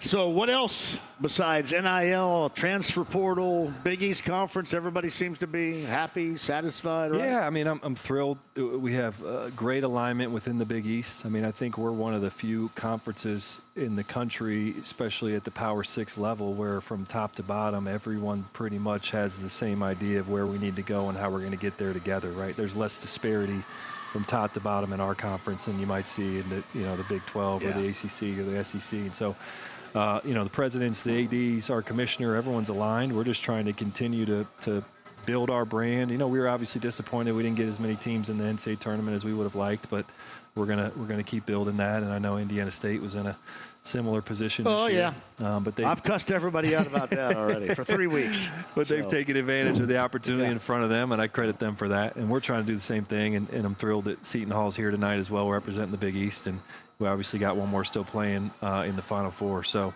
the Big East has been phenomenal, and we're thrilled to be in that conference. But, that we're still continuing to monitor the national landscape and see where this thing is going. Football's driving so much of this, so we're not exactly in the driver's seat there. But we have an incredible basketball brand, and we're all aligned around that. And we're going to keep trying to navigate these uncharted waters. He's Grant Leindecker. He will assume the role of Director of Athletics coming up on May 1st, taking over for the legendary around these parts, Barry Collier. How did the NIT end up here, considering its history at Madison Square Garden in New York? That's a great question. And, frankly, I wasn't here for that bidding process. That started well before I got here, and I'm grateful for it. I mean, first of all, we're thrilled to have the NIT here in Hinkle Fieldhouse, and obviously thrilled that we got a local team in our building, and it's going to be an awesome environment here tonight. And so we're hopeful that the NCAA and Indiana Sports Corp and all the participants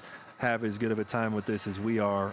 But yeah, so, when the partnership ended with Madison Square Garden, I think the NCAA was just looking for an opportunity to redefine the NIT's brand and get to a place where you could kind of build more fan support. And I don't know if central location had anything to do with it, but they're looking for a long-term place for the NIT. And will that be you guys? Well, we'd love it to be. Yeah. We'd love it to be. This is a one-year commitment, and we're certainly bidding for next year. So we're hoping everything goes well this week, and we're off to a great start. And we're hoping for this to be a new home. Were you excited, as I was, when you found out that Indiana State got here? I was thrilled, man. Because, we were all thrilled. Yeah, and I'd imagine that probably would play a role on Thursday. I'm just guessing. No doubt. Well. No, I mean, we're thrilled for, obviously, the what it means for ticket sales and having a full arena in here, and not even from a financial standpoint for us, just for the participants in this tournament to play in front of a packed Hinkle Fieldhouse. That's special, man, and that's what makes it, worth these guys wanting to play in the NIT and making this an aspirational thing rather than something that people choose to forgo, right? I mean, there's still a ton of value in this tournament, and we're thrilled that it's here in basketball's cathedral, as we call it. And, I'm thrilled they're here. And obviously, personally, relationship with Matthew Graves, who's a Bulldog. I'm really happy for him. And I talk to him often. And this whole team has been a lot of fun to watch, and I'm happy they're still playing and looking forward to a great couple days here. You walk around here in the concourse, and I can't go 5 feet without seeing a picture of a Graves on the wall somewhere. There's been a bunch of them back in Switch City. There's been a bunch of them come through here, man, and they've all helped build this thing. And I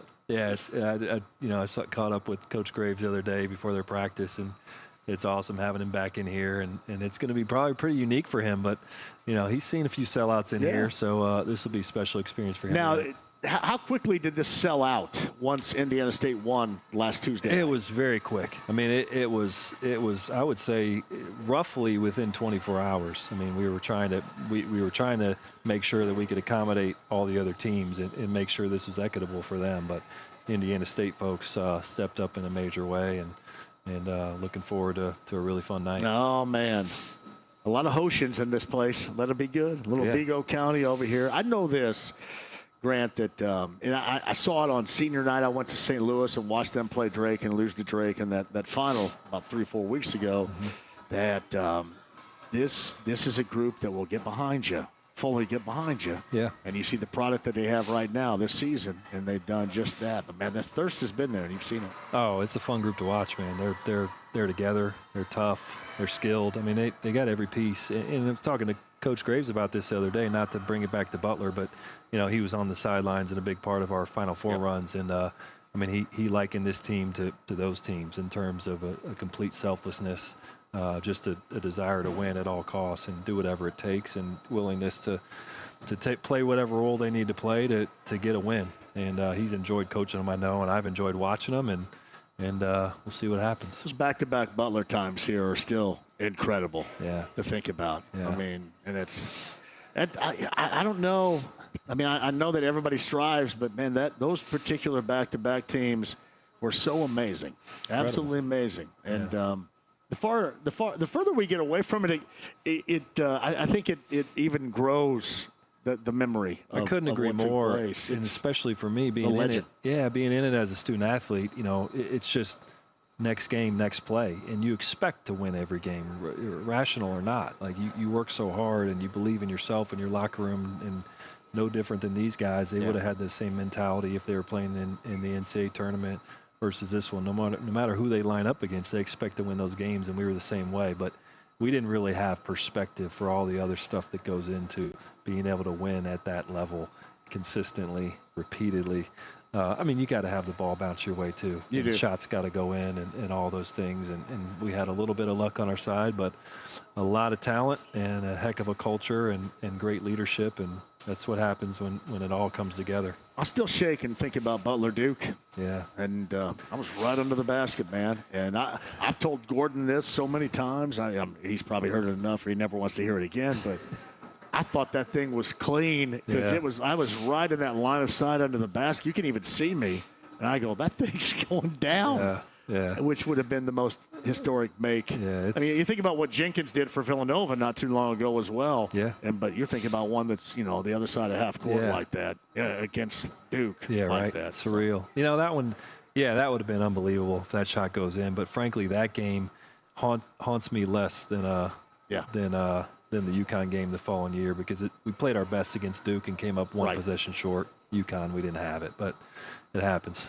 It does. Man, congratulations on the new gig. Thank you, man. You going to be in touch with me? Absolutely. You guys want a little help? I appreciate the opportunity to be on here. Promotional help from me? Glad to have you in Hinkle, man. I mean, I know I'm Indiana State geared up, but I love coming over here. You should be. I get out there and shoot some jumpers with you the Villanova ladies. Here anytime, man. Anytime. I love coming over here and doing that. I came over here last year for a charity, and I did hit 109 out of 125 free throws Hey, here. wow. Heck yes. I can't even do that math, but that's pretty solid. Feeling good right pretty there, solid, too. buddy. You still got it. I've always enjoyed this because I know everybody talks about the dead spots, but it's still soft out there, man. Yeah, soft That is rim. a soft floor, soft rim. Love it. Yeah, man. Congratulations, Grant. Thank you. Means a lot. I appreciate it. Grant Linedecker is going to become, May 1, the Director of Athletics for Butler. He's with us. Hinkle Fieldhouse will come back. Jeremiah Johnson's going to be on the road with the Pacers in Brooklyn coming up tomorrow night. We'll talk to JJ about that top of the hour. Matt Painter's scheduled on the show coming up tomorrow as well, as I believe they leave for Glendale, Arizona. Either they already have or they're about ready to from West Lafayette. So Matt scheduled to join us coming up tomorrow. Don't go anywhere. It's 93.5, 107.5 The Fan. Query and Company. Purdue great and college basketball analyst Robbie Hummel. I'm just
At 3:30 on 93.5 and 107.5 The Fan. The Ride with JMV. We're putting the band back together. Forget it. No way. We're on a mission from God. 93.5 and 107.5 The Fan. Thank you to Grant Leindecker, John Dedman for setting that up, Mike Freeman for hanging out with us, too. Hey, by the way, NIT Championship tickets right now. Number 9 at 239-1070. I'm going to get you set up for a pair. Regardless of who's playing, that's coming up on Thursday here at Hinkle Fieldhouse. We were just talking about that with Grant. So number 9 at 239-1070. If you would like a pair of tickets, and again, it is unknown until tonight who is going to be in that matchup. But as I've often said from Greene County, this is a great saying that I have, what the hell might as well. It's not like it's new or original, but what the hell might as well. Number 9 at 239-1070, and see what happens. You know, it's funny. I was just talking. We have mutual friends here. I know he works here, Heston Heiberger. He used to work with us, right? Cam shakes his head and knows that. Well, Heston's was a long time working with us in promotions for our stations. Big-time Boilermaker fan. He works here at Butler now, does a great job at Butler. But he booked a trip and rooms and such to Phoenix back in December in anticipation. And this is the story they were telling me a little bit earlier, and that actually ended up working out for him, which is outstanding. I know Heston, big-time Boilermaker fan, and he's going to be able to take that in coming up here this weekend, and was thinking ahead, which is absolutely solid work by him right there. Really is. I mentioned JJ coming up at the top of the hour, too. Pacers, a big winner last night over Brooklyn. They go back-to-back with the Brooklyn Nets, home and home, last night at the Fieldhouse. Coming up tomorrow night, they're going to be at the Barclays Center in Brooklyn. And the final 8 that I talked about, they're 2-0 so far in those final 8, with the wins over the Nets and the Lakers. We'll see if they can go back-to-back. Miles Turner dislocated index finger on his right hand. We'll continue to follow that story regarding his availability or not coming up tomorrow night in Brooklyn. We shall see where that goes. That's certainly a big deal, but a big win for them last night. And, you know, I was watching, for the most part, the Pacers because I know we're going to end up talking about that, but I did pay attention to Iowa on the women's level on LSU last night, and that turned out to be a fantastic game, a very entertaining game on both sides. But I had one side where, I had you have Reese and Clark, kind of the whole back and forth that what took place a year ago. Not really a back and forth. It was really just kind of forth and not back. But hell of a game last night to watch, too. And Iowa with Caitlin Clark, and you're going to get a load of her sooner rather than later around here. Just a fantastic win last night on what I thought was a great game. But back and forth between that and the Pacers was what was done last night, but it certainly was mostly Pacers. Robbie Hummel a little bit earlier, too, the emotion that he felt with that win by the Boilermakers on Sunday, too. We were talking about that with him, and I mentioned this. It doesn't really matter what level we're talking about. With him, it's obviously Purdue in the Final Four. With me, it's Indiana State in the Final Four of the NIT, but you have pride in your school, don't you? And it really comes out emotionally, especially when it comes to athletics. And just talking to Grant, who is going to be the AD here, and having to deal with NIL and having to deal with the transfer portal stuff, my hope is that love will never be lost at the collegiate level. I don't think this makes me old and crotchety to think about it. I think it will take away.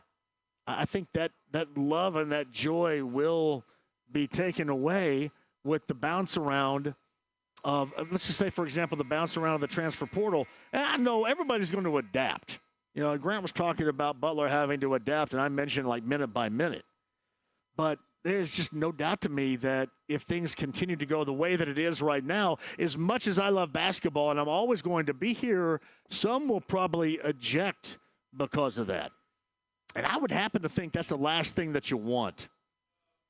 It is tougher and tougher to handle this from the coaching level to the administrative level right now in college athletics, in the case we're talking about basketball, than ever before. What we're going to talk about makes it much easier because it is the professional level. That is next. Jeremiah Johnson, Bally Sports, Indiana. Pacers down the stretch here, what he has seen, and it looks like a Halliburton that is back. We'll talk about that and more with JJ, and 21 Pilots tickets to give away as well in the 5 o'clock hour. Hang right here, live at Hinkle Fieldhouse. It is the NIT semifinals. Number 1 features Indiana State and their matchup with Utah. The nightcap, that's Seton Hall and their game with Georgia, all at Hinkle Fieldhouse tonight. It is sold out and the doors open, 5:30. Don't go anywhere. Hour 3 straight ahead, 93.5, 107.5 The Fan. If you love spring and Indy but hate the paint, do what Lynn did. She called Rhino Shield. It is a single.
Seven on 93.5 and 107.5 The Fan.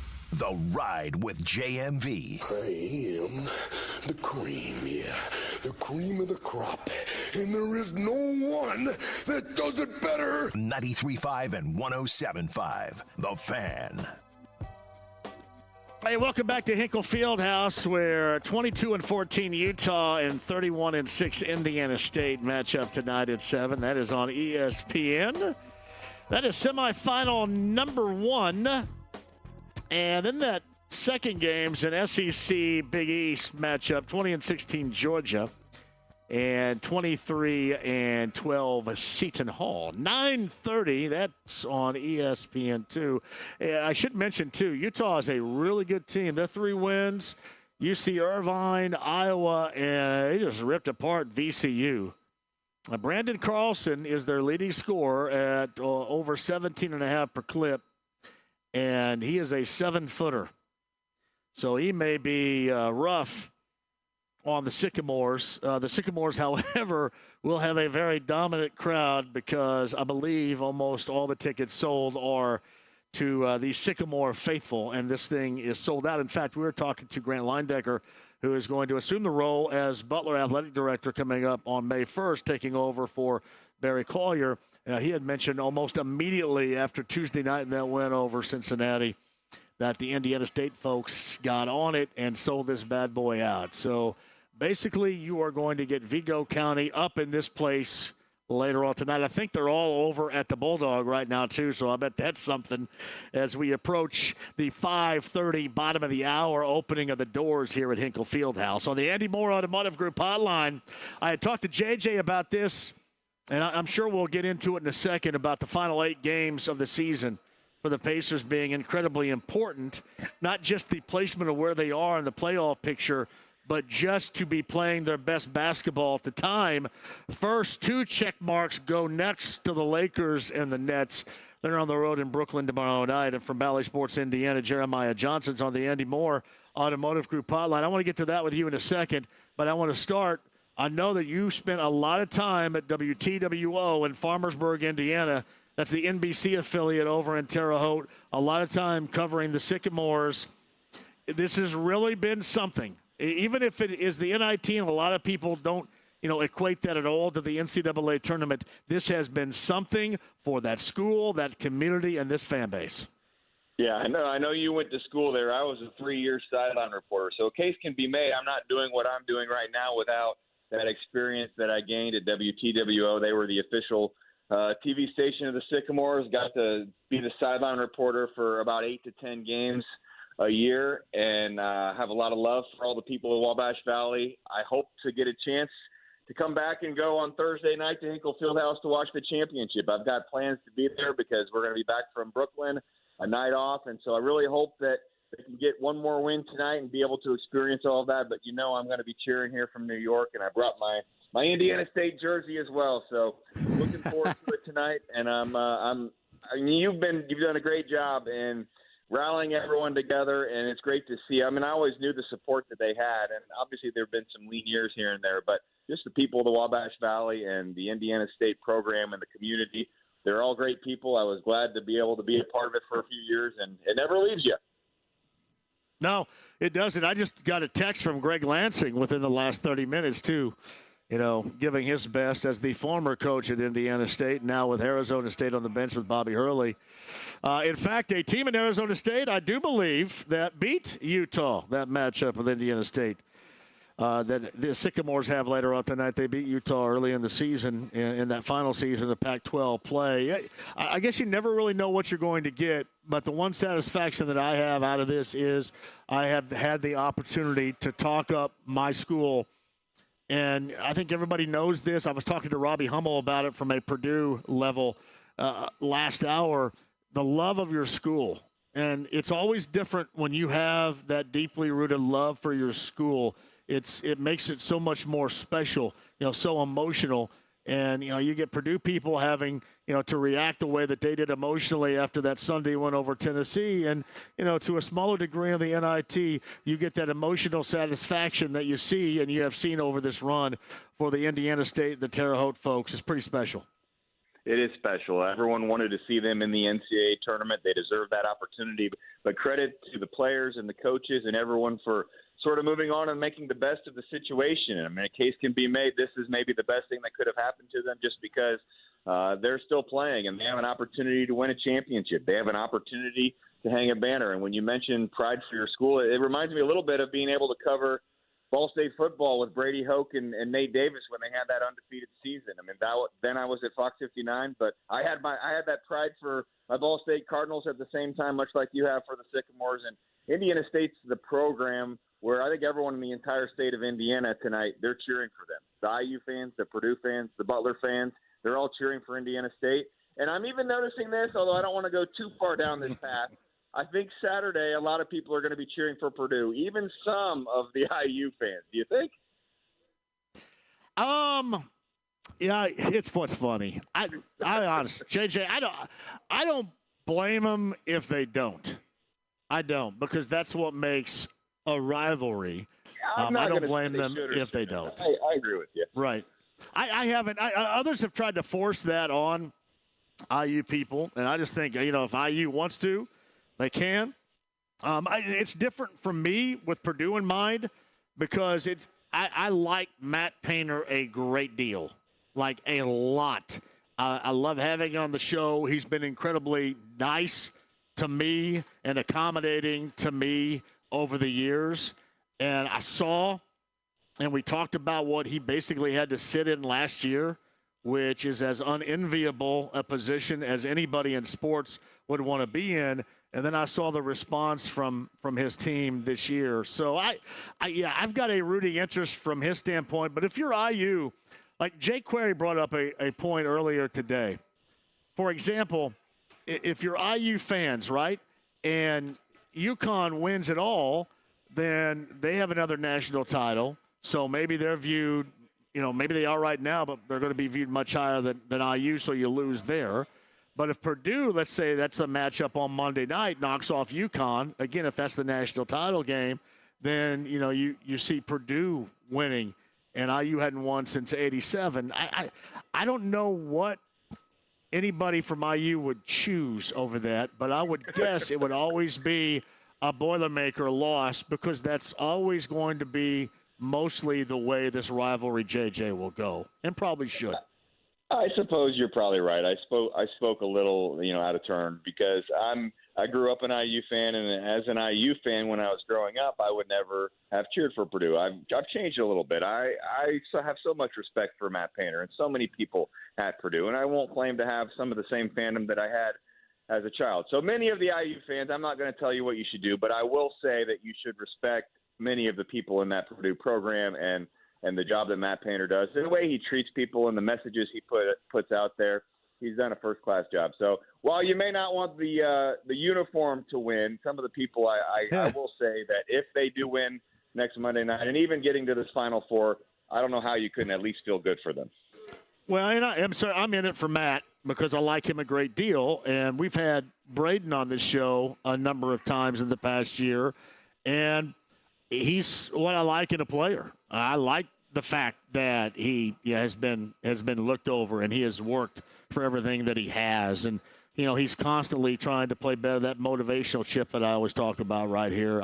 I like him as a player. See, JJ, and you probably feel the same way. When you get a little bit older and doing this, it kind of starts becoming more about relationships than it does anything else. And you want to see the good people doing what they do.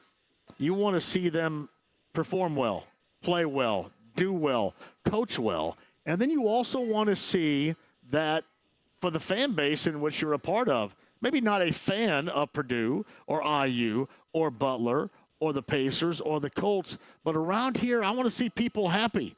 And winning makes people happy, and there's been far too much losing over the years for a fan base to be happy. So if it involves winning and a team around here, I'm normally going to be on board.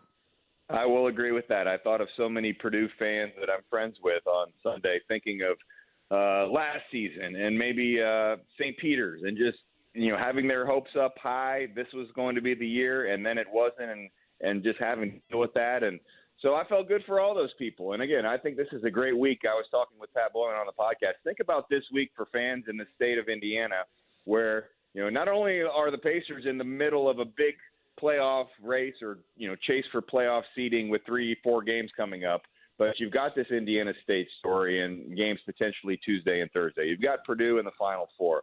Iowa basketball has a player that could have a real local significance coming up on the women's side of things. They're in the Final Four coming up this weekend. So there's a lot to be excited about. You just had the IHSAA boys basketball state finals.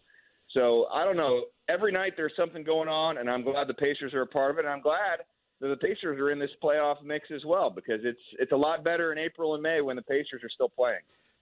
No doubt about that, too. And I want to see that. Like, I'm not supposed to have a rooting interest. I'm, like, supposed to be fair and balanced. But I do have an interest in those listening being happy, JJ. And it's been a long damn time since they've been happy. And that's why I prioritize the end of this year for the Pacers. And I've talked with you about this for the last month. The Final 8, a springboard, or that ramp I've talked about with momentum, with playing your best basketball right now. And I've been really happy with these last 2 games, because you look at the Lakers, you look at the Nets, and the way that they have played, that was reminiscent of the way I want to see this group playing in the Final 8 and going into the postseason. No matter who they encounter in the postseason, matchup-wise, where they are, that's the type of play on the floor that I'm looking for, and I've been really happy the last 2 games. We'll see what happens, but you did call your shot. I remember you bringing up this 8-game stretch saying they could just go win them all. And I said, 8? No. You said yes. So 2 games down, 6 to go. And I do remember even thinking about that after that Chicago game last week, because there was some obvious disappointment about how that game went, but you couldn't be disappointed about that road trip that you were just on. And to go 3-2 on that trip and then have some challenging games, but games that you could all win in the Final 8, and an opportunity, if you're playing your best, to have success. And I think that a case can be made right now. This team is playing as well as it has all season. When you consider some of the wins that they've had, and they're not close wins. Most of these wins they've had have been double-digit convincing victories, not the kind of game that goes down to the wire. In fact, with the exception of that Chicago game, a lot of the losses were the ones that were close. When you think about even that Minnesota game, I mean, that was right there for the Pacers to win. If they have a win there and maybe another one of these last-second losses, all of a sudden everyone is saying they're the hottest team in the NBA. So they're in the position that they want to be in. It's a great experience for some of the young players. They control their own destiny. I'm throwing all the cliches out there, but the reality is you get a win tomorrow. It depends on what happens tonight with Miami and Philadelphia. You could have some real separation. And then if you can get into that playoff mix and you can get into the 5 or the 6 seed, there's no reason to think with the teams that you might play that maybe you're playing your best basketball and maybe they're not. And even if you don't have home court advantage, you might have some success or a chance at success in the playoffs. What do you think about the now reemergence of Joel Embiid in Philly? I mean, just go by the numbers and where he was impacting. And, of course, you know, Player of the Year MVP was the role that he was playing. But are you wondering how long it may take him to get back to having the type of win, to get up and down the floor, to be as good as he was before that injury? I am, because that wasn't something that was a strength of his even when he was fully healthy. I remember the second game the Pacers played the Sixers. They had a Sunday and Tuesday, I believe it was, and the Tuesday game was the in-season tournament game. And I felt like by the third quarter of that game, the second game in 3 nights, the Pacers just wore him out. And so I could see that happening in a playoff series. Now, the good news is if Joel Embiid does come back, it's not like the Pacers and Sixers would be in a playoff series. What you hope is you don't have to deal with his reemergence in a play-in tournament game. And that's why it's so important to get to 6 and not have to be 7 and not have to deal with anything. It does add a little spice to the play-in tournament and, you know, the race for seeding. With Joel Embiid in the mix, an MVP, a lot more eyeballs, a lot more attention. So I think it makes things more interesting, more fun. We'll have to see, though. I can't imagine he is going to be able to get back in tip-top shape in the next week or 2. If he comes back later this week, he probably does have enough time to be ready for that playoff series. And then the way they spread out those series, the games in a first-round series, that could be to his advantage. So it wouldn't be a great reward for the Boston Celtics if they were the number 1 seed to have to play a potentially 8 seed Philadelphia 76ers with Joel Embiid healthy. That'd be a bad break for Boston, but I don't think I'd cry for them either. No, I'm not crying for him either. Jeremiah Johnson, Bally Sports Indiana, live from Brooklyn right now. Of course, you got the Nets and the Pacers tomorrow night. Second part of a home and home. So what's your thought on Miles Turner? Dislocated finger, no fracture, so that's good. How much time might he miss? And I know that Rick was on with the morning guys and had mentioned this morning that it may come down to the pain tolerance that he has with this. Is this something they wrap up and say, hey, go out there and run around a little bit and play? Or is this something they'll err on the side of caution and maybe sit him out a game or two? Yeah, I just actually listened to that interview on the bus ride from the airport to the hotel. I thought they did a good job, and I thought the way Rick answered that question, it made me feel good that it may not be long term, but it may not be tomorrow. And one of the things that he mentioned that is worth bringing up is you don't lose a lot. I mean, Miles Turner is irreplaceable. However, when you have Jalen Smith and Isaiah Jackson, if Jalen Smith goes in and plays starter minutes, or maybe even Isaiah Jackson runs with that group, you've got a guy in Isaiah Jackson who's been ready to play and whenever called upon is able to play. So I think you could get by short term without Miles Turner. So you don't want him playing an entire game. It's obviously a shooting hand. So if it's going to affect his three-point shot, it may be that he could deal with the pain, but maybe he's not as effective shooting. And you don't want it to be something that you're continuing to deal with and think about next week or even, let's say, this weekend. So they'll probably be cautious. It'll be one of these things that might be up to Miles. And if he doesn't play, I wouldn't hold it against him at all. And I also wouldn't really even feel bad about tomorrow's game if he doesn't play, again, because I have that much confidence in Isaiah Jackson. I don't know if there are too many better third centers in the NBA right now, and whenever he's had a chance to play, he's delivered. We're seeing a different Halliburton. No, I checked that.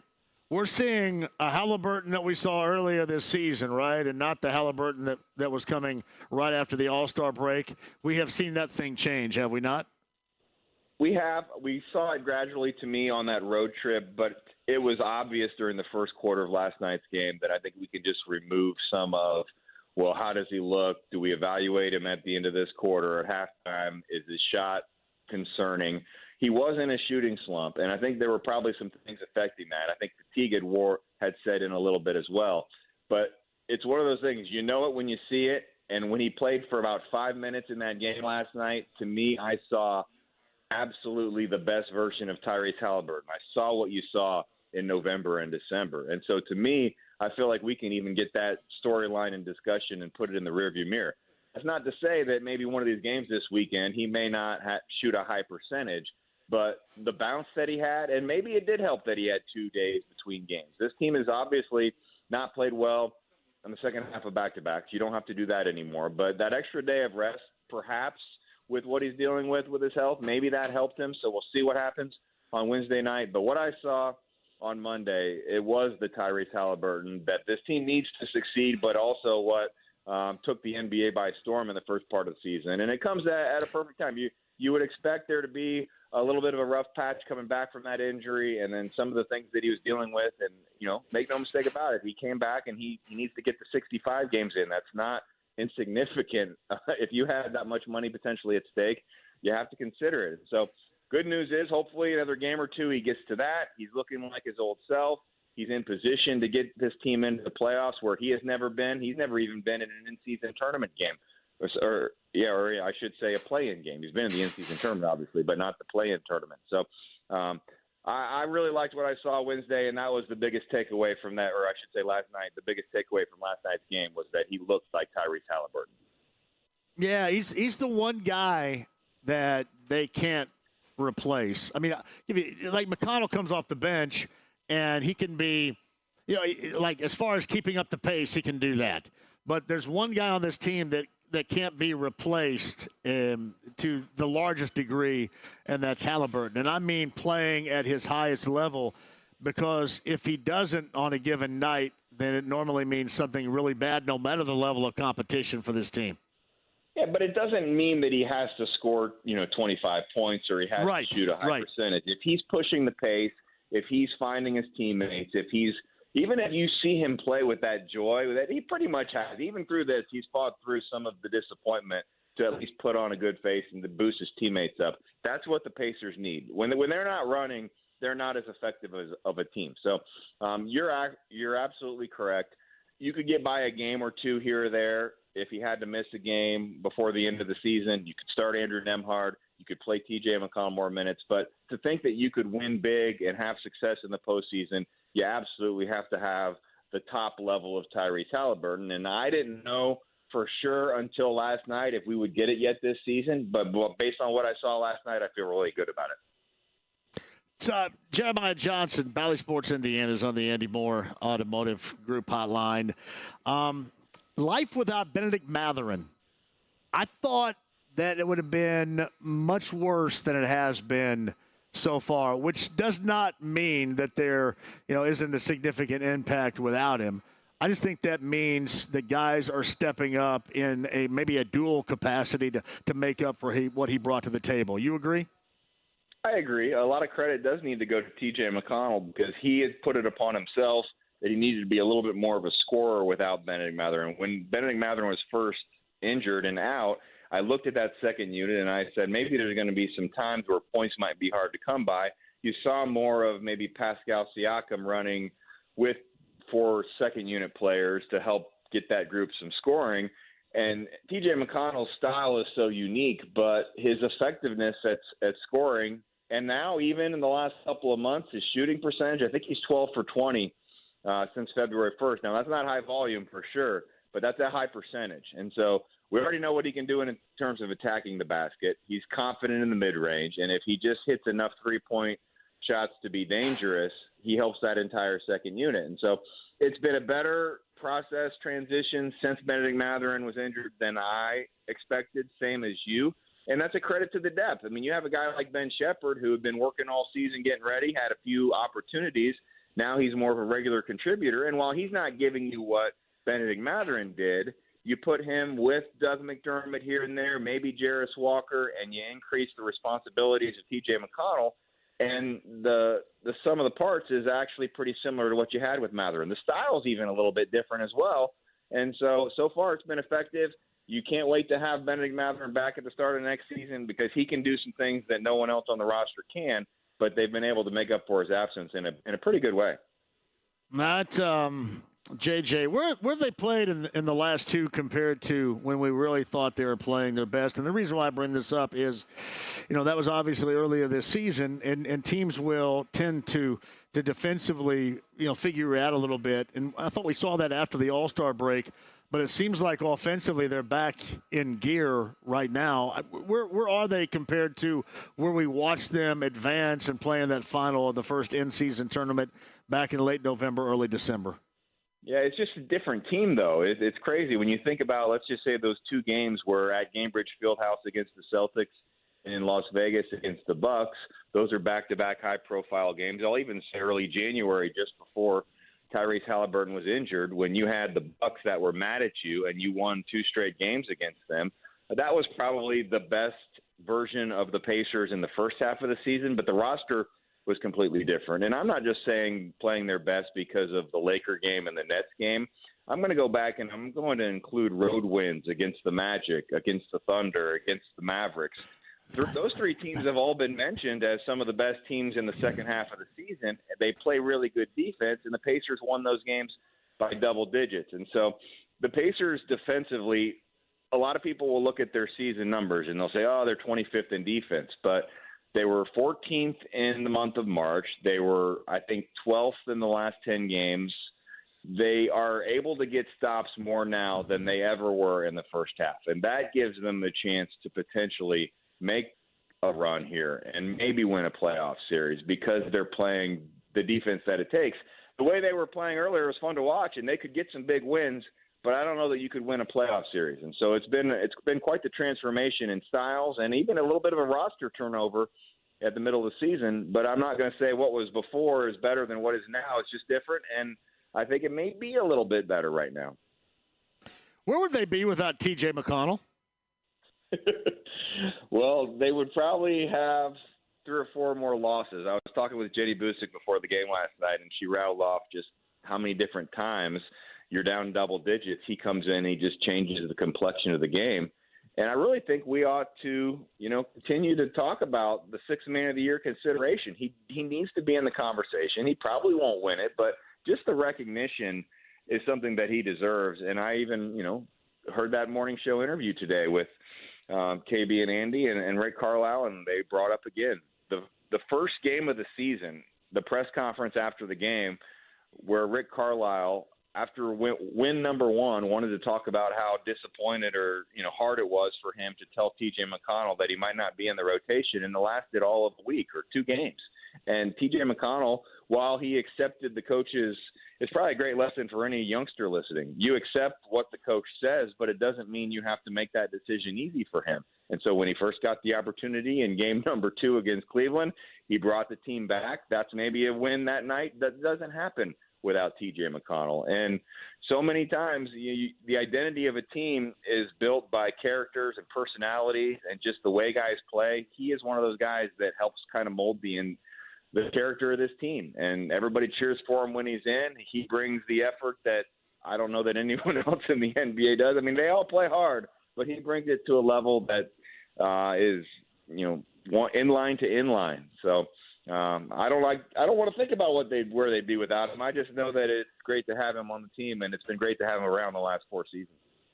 And I'm glad that all the idiots out there that wanted to trade him before the start of the season didn't get their wish, and now are saying, well, wait a minute, I didn't say that, which they absolutely did. And the biggest aspect of it is there are a few guys coming off the bench in the NBA that can keep up the pace that Halliburton sets and the pace that this team needs to play offensively to be successful. And J.J., he is one of them.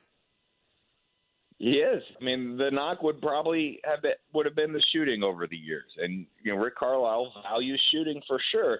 But if you get enough shooting around him, then his style's perfect. Because what's the key to getting a good three-point shot? A kick out. You drive the paint, you kick it out. And nobody drives the paint better than T.J. McConnell. And I don't know that too many that currently have the mid-range game down or, the 2 feet in the lane, jump shot, better than T.J. McConnell. So he fits. I don't want to think about what would have happened. The only thing you could have said for those that wondered, it would have depended upon how long in the season he was out of the rotation. At some point, if he was not in the rotation, you would have been giving him a favor. But I'm glad they quickly found a spot for him, and it's worked out for both TJ and for the Pacers. Always a pleasure, buddy. Enjoy Brooklyn. Double back here and enjoy watching our Sycamores coming up here at 7 o'clock tonight at Hinkle Fieldhouse against Utah. Utah's got some big dudes. Yeah, we've practiced at Utah a few times when the Pacers have played the Jazz, and I've walked by some of those guys in the hallway. So they do have some big guys, but you mentioned it. The Sycamores will have that home court advantage or that home crowd advantage, and being at Hinkle Fieldhouse should be a lot of fun. So I hope you have a good time. I hope all the Sycamores have a good time. It should be a fun night. I think Terre Haute's already lined up right out here in front of Hinkle before the doors are open. Vigo County is out there right now, so they have yet to let them in. It's coming, though. So if they don't let them in soon, they'll be busting through the doors. No doubt. All right, buddy, we'll check in again sometime soon. Appreciate you. I'm going to be tracking this final 8. So far, 2 wins, 0 losses. If they go 8 straight, you called it. You got it. Hey, yeah, please do. And share that. Share that information with everybody because, yes, I think this is important, and I like the way they've done it through the first 2. Appreciate you. All right. Thank you, John. Jeremiah Johnson, Bally Sports, Indiana, on the Andy Moore Automotive Group hotline. There's our guy Heston right there, who was, I've heard, smart enough back in December to get tickets to Phoenix. So he's good to go. He won't have to mess with people coming into on a flight to see the eclipse on Monday or anything. You're all good. Heston's always working with brains, man. Head of everybody. Hinkle Fieldhouse with the doors open coming up in about a minute. And there's already a lengthy line of our Sycamore faithful standing out there. Yeah, Indiana State, Utah, 7 o'clock tonight. And the nightcap, as we've talked about, features Seton Hall and Mike Weiss, the head coach of Georgia out of the SEC. That is game number 2. The semifinals of the NIT, and again, a shout-out to Butler for having me here, the NCAA for allowing me here, and the station for getting Cam over here with Showbiz. Yeah, Nick's out here, too. Landon's here. We got a lot of folks representing. Jake Query's going to come out to the game a little bit later on this evening, too. It should be an absolute blast. Now, Tyrone told me that somewhere he saw where tickets are available. I'm assuming that's on the secondary market right now. That could be the case. However, I am not sure. Inside Hinkle Fieldhouse on a Tuesday, where we're going to be coming up on Friday. And I mentioned the eclipse. We've got that in mind for you coming up on Friday. Our destination Friday afternoon should be a good one on the north side. Hey, don't leave. I want you right here. 21 Pilots tickets to give away, too, for their show coming up later on this year at Cambridge Fieldhouse. This is 93.5 and 107.5 The Fan. Hey, it's Andy Sweeney for Universal Windows Direct. Guys, you don't have to suffer through another frigid winter night. You need my friends at Universal.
The Ride with JMV. The sportos, the motorheads, geeks, sluts, bloods, wastoids, dweebies, they all adore him.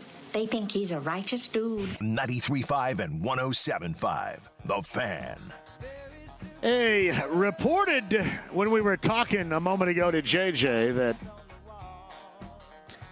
and it's funny because Cam and I were having a conversation about this right before the start of the show about what would be the next move by the Colts, and we both came to the conclusion that it was going to be at safety, and more than likely it was going to be Julian Blackmon coming back because that market, the money that is out there has been dwindling, so it got down to a price tag that evidently Chris Ballard was satisfied with.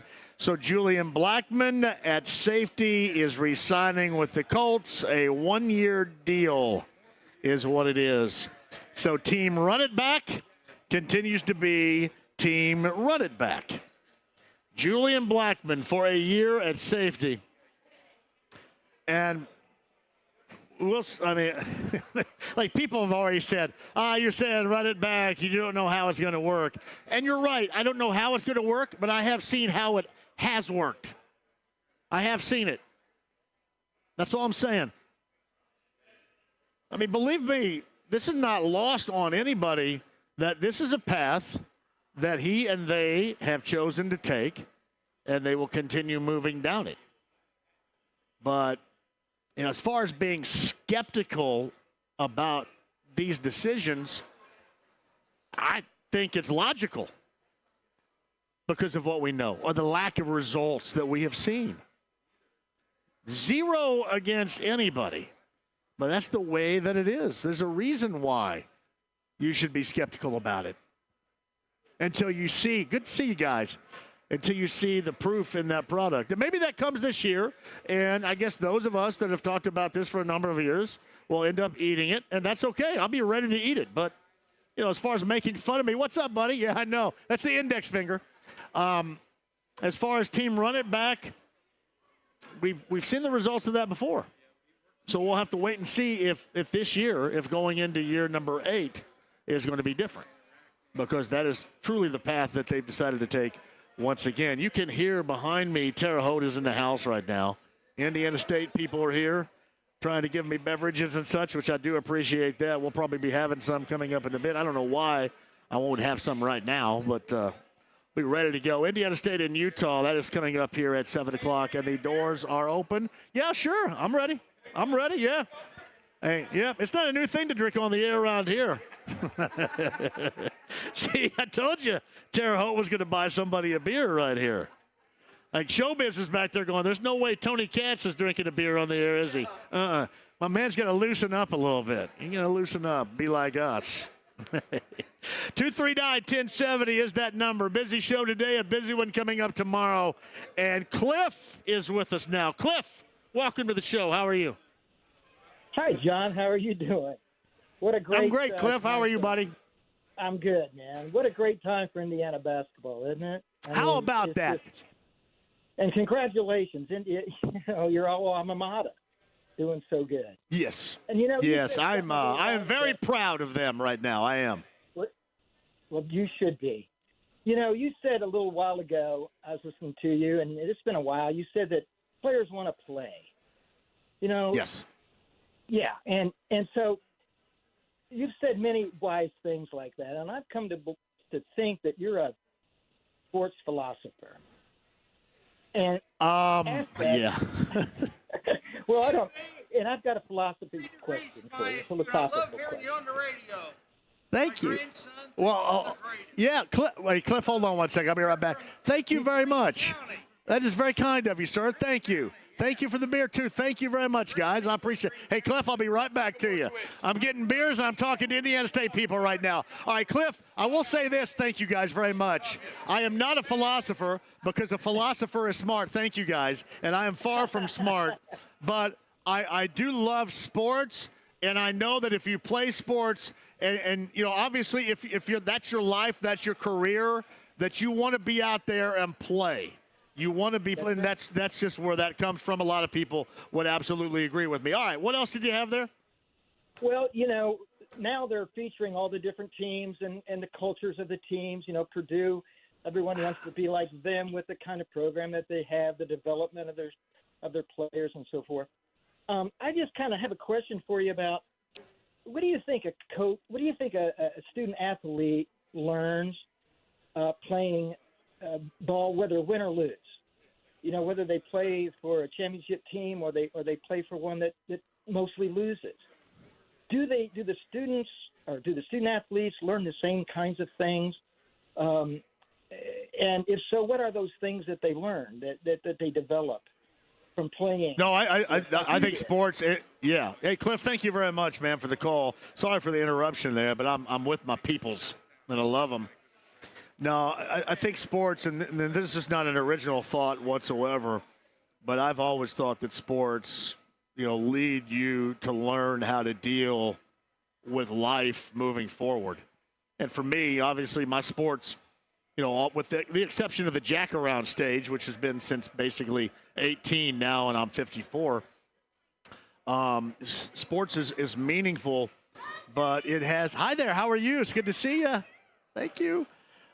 It has taught me, how to be with people, how to want to be a part of the better good for whatever team you're a part of.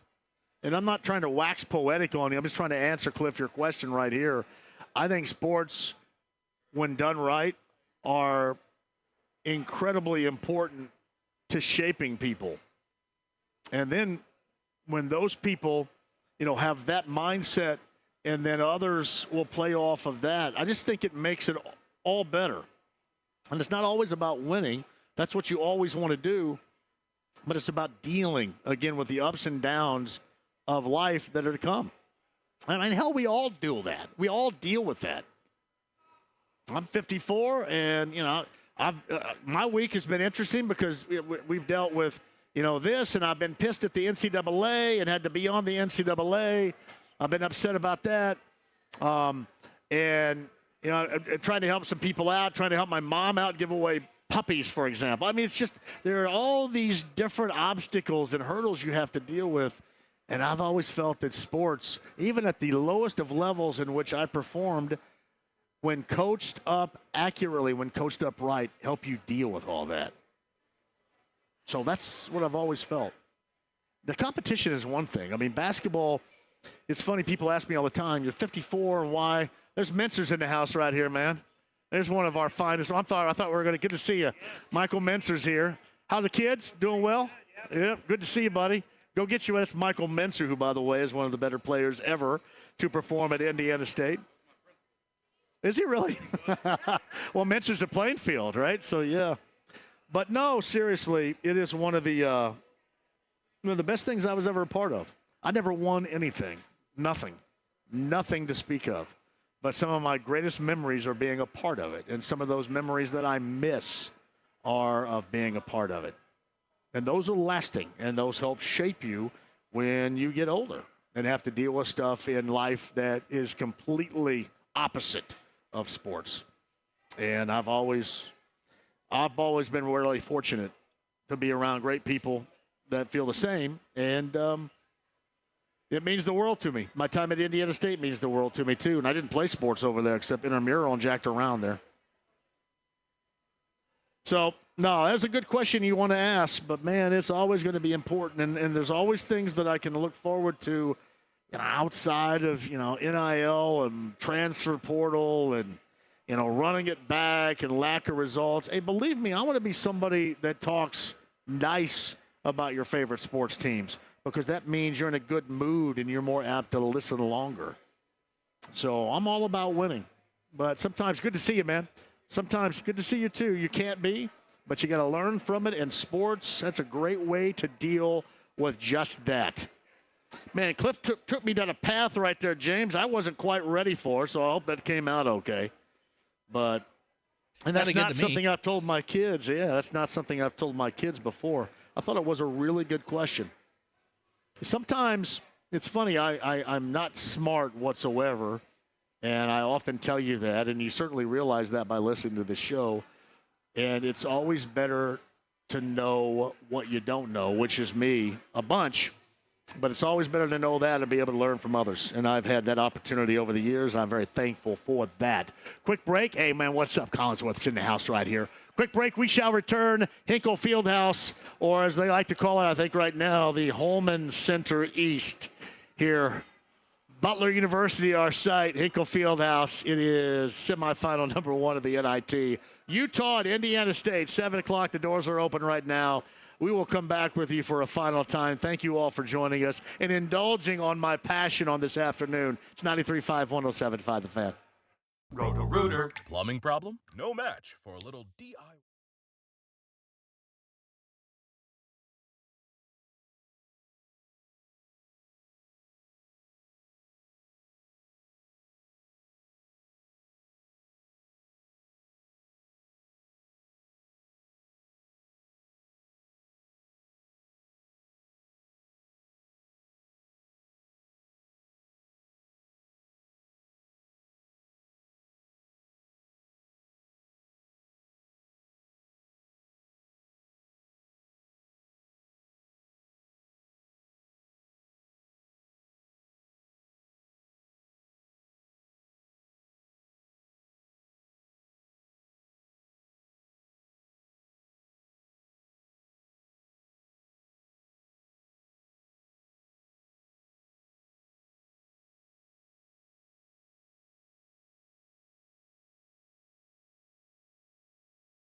a.m. right here on The Fan. The Ride with JMV.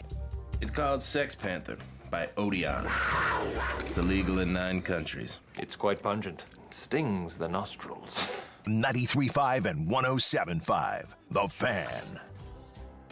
Hey, welcome back. Hinkle Fieldhouse is our spot. And the Sycamores have invaded. I had a great conversation, and it's weird, I know I'm talking about Indiana State stuff and other college basketball stuff inside Hinkle, but I had a great conversation with Grant Leinecker. How you doing? Grant Leinecker was with me a little bit earlier. He's going to assume that role of Director of Athletics coming up here at May 1, I believe. Great conversation about the state of college basketball and the spot of Butler in it. So if you want to check out that podcast, 1075thefan.com, you can do so. 21 Pilots, by the way, those tickets are available. And that's at Gainbridge Fieldhouse. And number 9 at 239-1070 right now can win those tickets to see 21 Pilots, again, at Gainbridge Fieldhouse, which should be an absolute blast, to say the least. Now, I'm not a really well-known, up-to-date, if you will, on 21 Pilots, but I know the kids love it, and I'm down with whatever the kids love. Although, if you're my daughter, I love my daughter. My daughter loves old school vinyl on a record player.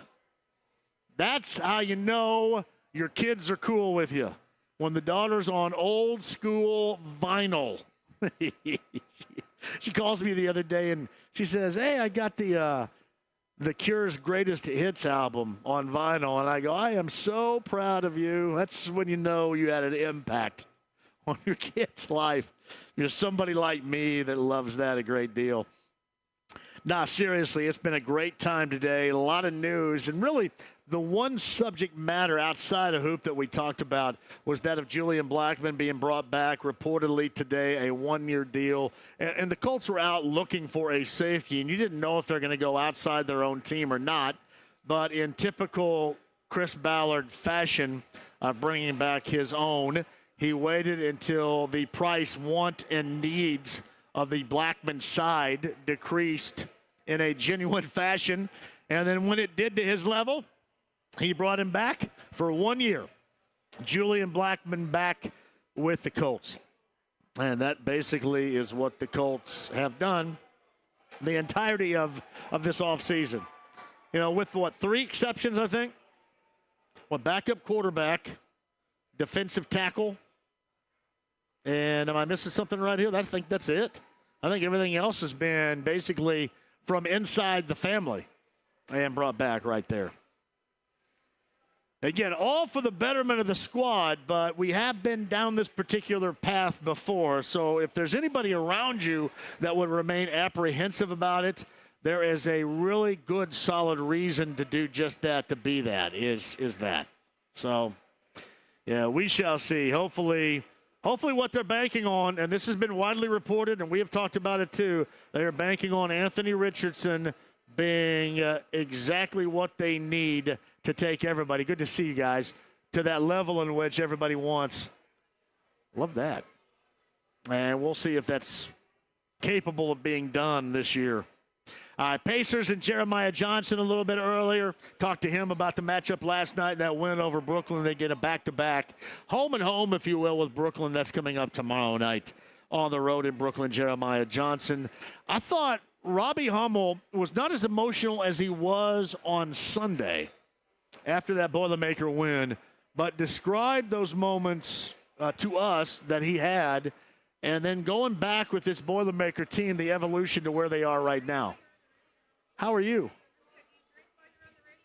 What's that? I can do whatever I want. You believe that? They allow me to drink. They actually think when I drink on the radio, I'm a lot better, which is probably correct. Huh? Why am I wearing what?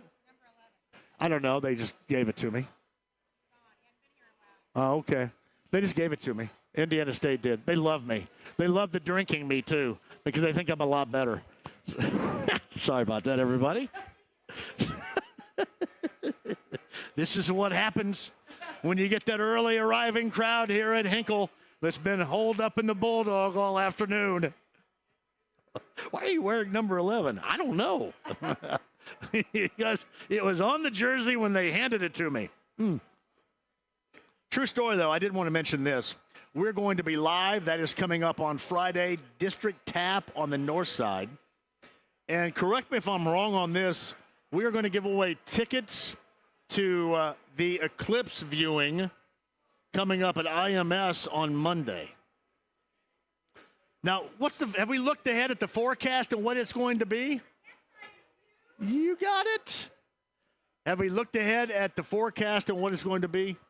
According to is it dicey? According to my phone, it says it looks like it's going to be cloudy and there's a chance of rain.